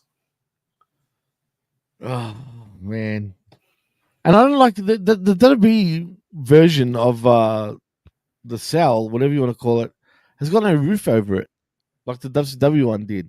Right. They should have the roof. God damn it! Take an hour each. I don't know. I mean, could be fun if someone chickens out, if like Tiffany Stratton tries to run away or something. Yeah, that'd be funny. How hilarious would that be? Yeah, because she should just run far away. Yeah. I love Tiffy though. I think she wants to stay on the outside, and then she cashes in. She lets the faces win, and then she cashes in on whatever. But yeah, I don't know. Well, I don't we'll see really, what happens. I mean, I think the problem with the cage top is that it interferes with camera angles. Plus, I remember the old WCW ones when dudes would try to do a body slam or whatever. Sometimes they'd be hitting the top of the cage, and it just looks a bit awkward. And the big deal about the cage top used to be that when you had steel cage matches, to win, you had to climb out of the cage or get out of the cage. Well, now most steel cage matches, you don't win by escaping from the cage. They're usually Hell in a Cell or something else where you still have to, or their elimination chamber or whatever, where you still have to win through other ways. So there's really no reason for the ceiling to be there. Right, no, you're right. It's true, man. It's just extra equipment that you got to put in a truck and have people pulleys put it down and have it fitted and all that. So sort of unnecessary. I agree 100%. And now, what time is it now? It's 4:00. The pre-show has just started. 2 hours, right? On Peacock, and for those of you insane people who are watching AEW, I guess Rampage Collision just started. Yeah, I'm not going to care about that till later on tonight. No, after the Collision, me and the vet will sift you. Right, you've got to do it for work. I don't. I'm in my 33rd week AEW free. That's right. I'm the highest level of Mason. I'm Jesus's age. I'm the magical latitude right now. Or is it longitude? No, it's latitude. So yeah. So I don't need to worry about any of that shit. God damn it, Jeff. God damn it. I have to watch. How am I going to watch that crap? You're going to enjoy Harley Graham's losing tonight despite having merch to sell. I don't know. By the way, lot of scuttlebutt that Dustin Rhodes, didn't sign with AEW, and maybe, just maybe, has signed with WWE in one of those secret signings. He removed AEW and Ring of Honor from his social media. Did he?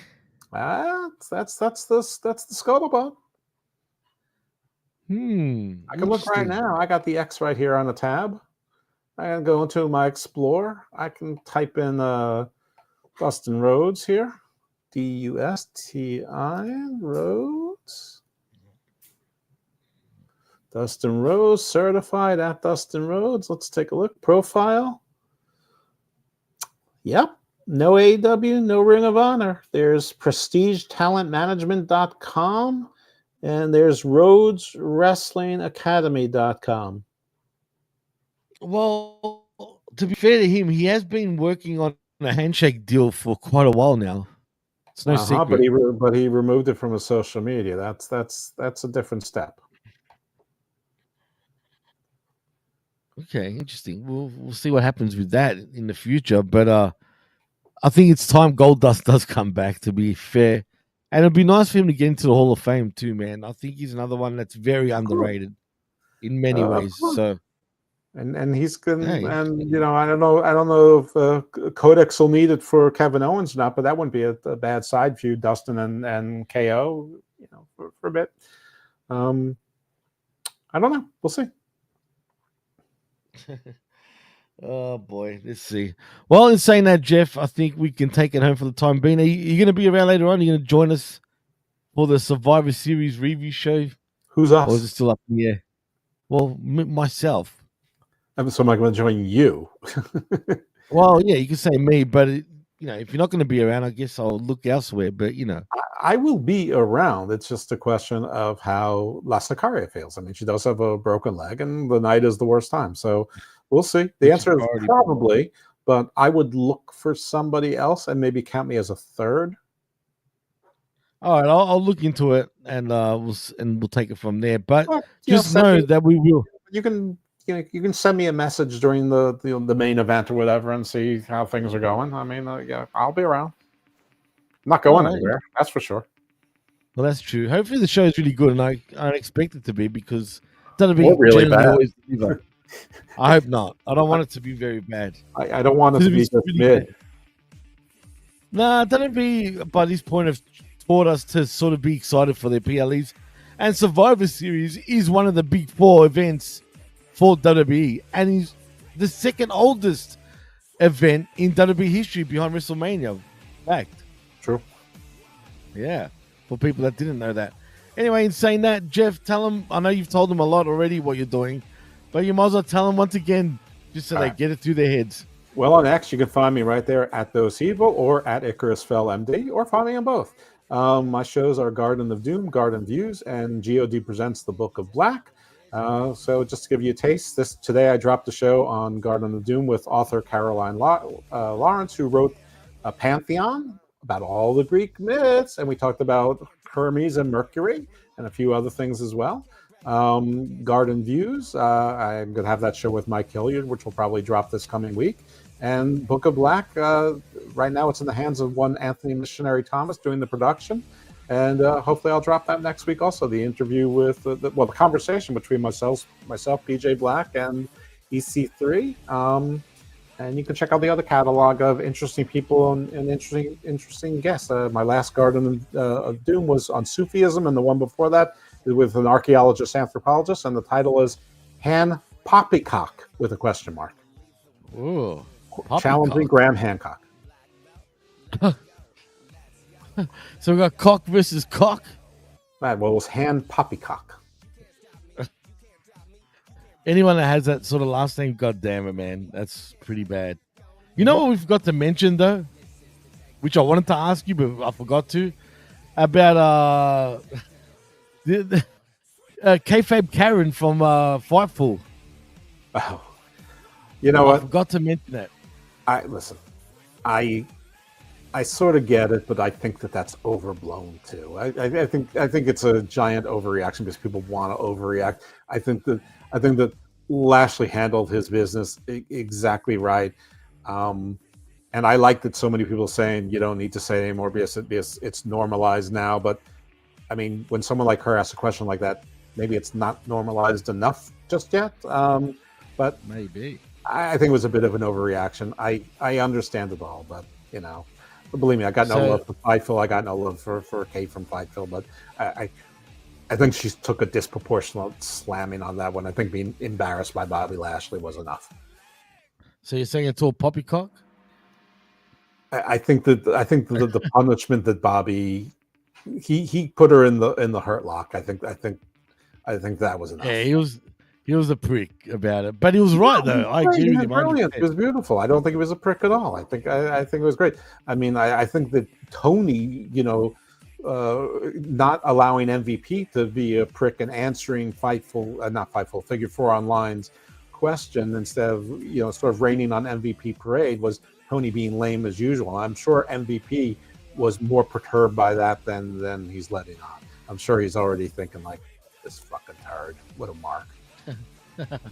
100%.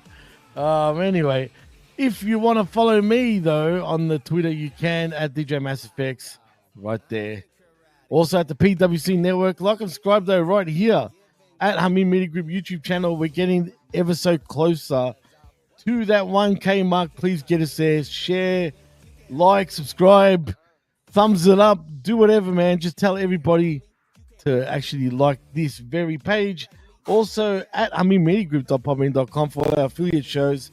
And of course, channelattitude.com where $5 only to get the realest but the best talk in all of pro wrestling. And I think that's about it from me, Jeff. So in saying that, thank you to everyone for joining us. I see you, Swerve. You came in a bit late though, man. You missed out on a great show, but that's all right. You can rewind the whole show back if you really want and have a listen. And happy Thanksgiving once again to all of y'all. No, it's not.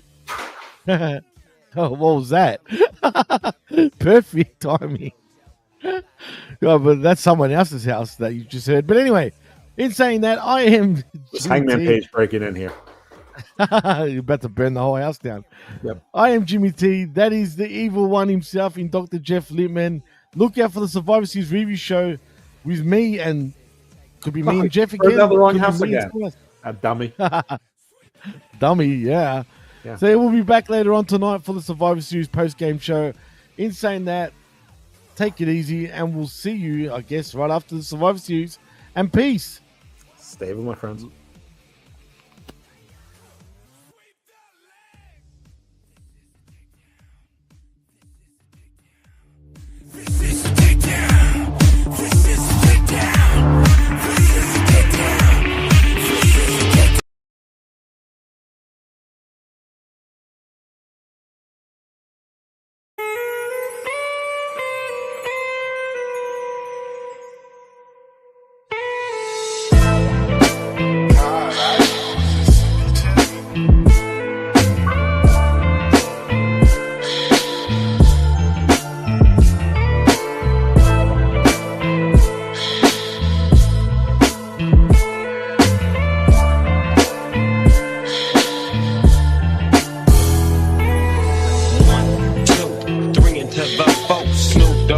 Dr. Dre is at the door, ready to make an entrance, so back on up. Cause you know we're about to rip shit up. Give me the microphone first so I can bust like a bubble. Compton and Long Beach together, now you know you in trouble. Ain't nothing but a G thing, baby. Too loped out, niggas so we're crazy. Death Row is the label that pays me. Unfadable, so please don't try to fake this. But back to the lecture at hand. Perfection is perfected, so my land I'm understand from a young G's perspective. And before me dig out a bitch, I have to find a contraceptive. You never know she could be earning her man and learning her man, and at the same time earning her man. And you know I ain't with that shit, Lieutenant. Ain't no pussy good enough to get burned while I'm offended. And that's realer than real deal Holyfield. And now you hookers and hoes know how I feel. Well, if it's good enough to get broke off a proper chunk, I take a small piece of some of that funky stuff. It's like this and like that and like this, and it's like that and like this and like that, and it's like this and like that and like this, and Drake creep to the mic like a fan. Well, I'm peeping and I'm creeping and I'm creeping, but I damn near got caught, cause my people kept beeping. Now it's time for me to make my impression felt. So sit back, relax, and strap on your seat, bitch. You never been on a ride like this before.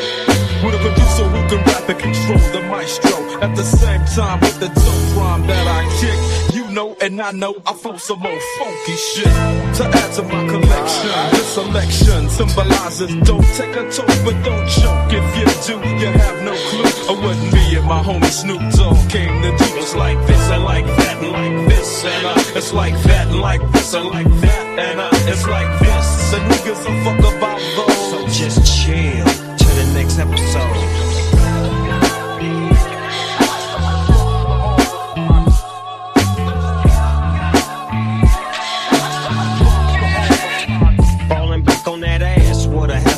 Gangster link, getting funky on the mic like an old batch of collard greens. It's the capital S-O-S, I'm fresh and double O-P, D-O-double-G-Y-D-O-double-G, you see.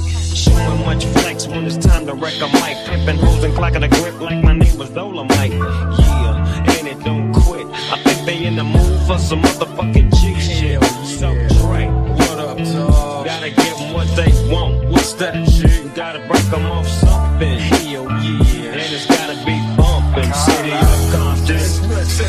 So a national attention. Mobbing like a motherfucker, but I ain't lynching. Dropping the funky shit that's making the sucker niggas mumble. When I'm on the mic, it's like a cookie, they all crumble. Try to get close and your ass will get smacked. My motherfucking homie Doggy Dog has got my back. Never let me slip, cause if I slip, then I'm slipping. But if I got my Nina, then you know I'm straight tripping. And I'ma continue to put the rap down, put the Mac down. And if your bitches talk shit, I have to put the smack down. Yeah, and you don't stop. I told you I'm just like a clock when I tick and I talk. But I'm never off, always on till the break of dawn. See you when PTO in the city they call Long Beach. Putting the shit together like my nigga DOC. No one can do it better like this, that, and this, and it's like that, and like this, and like that, and it's like this. And who gives a fuck about those? So just chill till the next episode.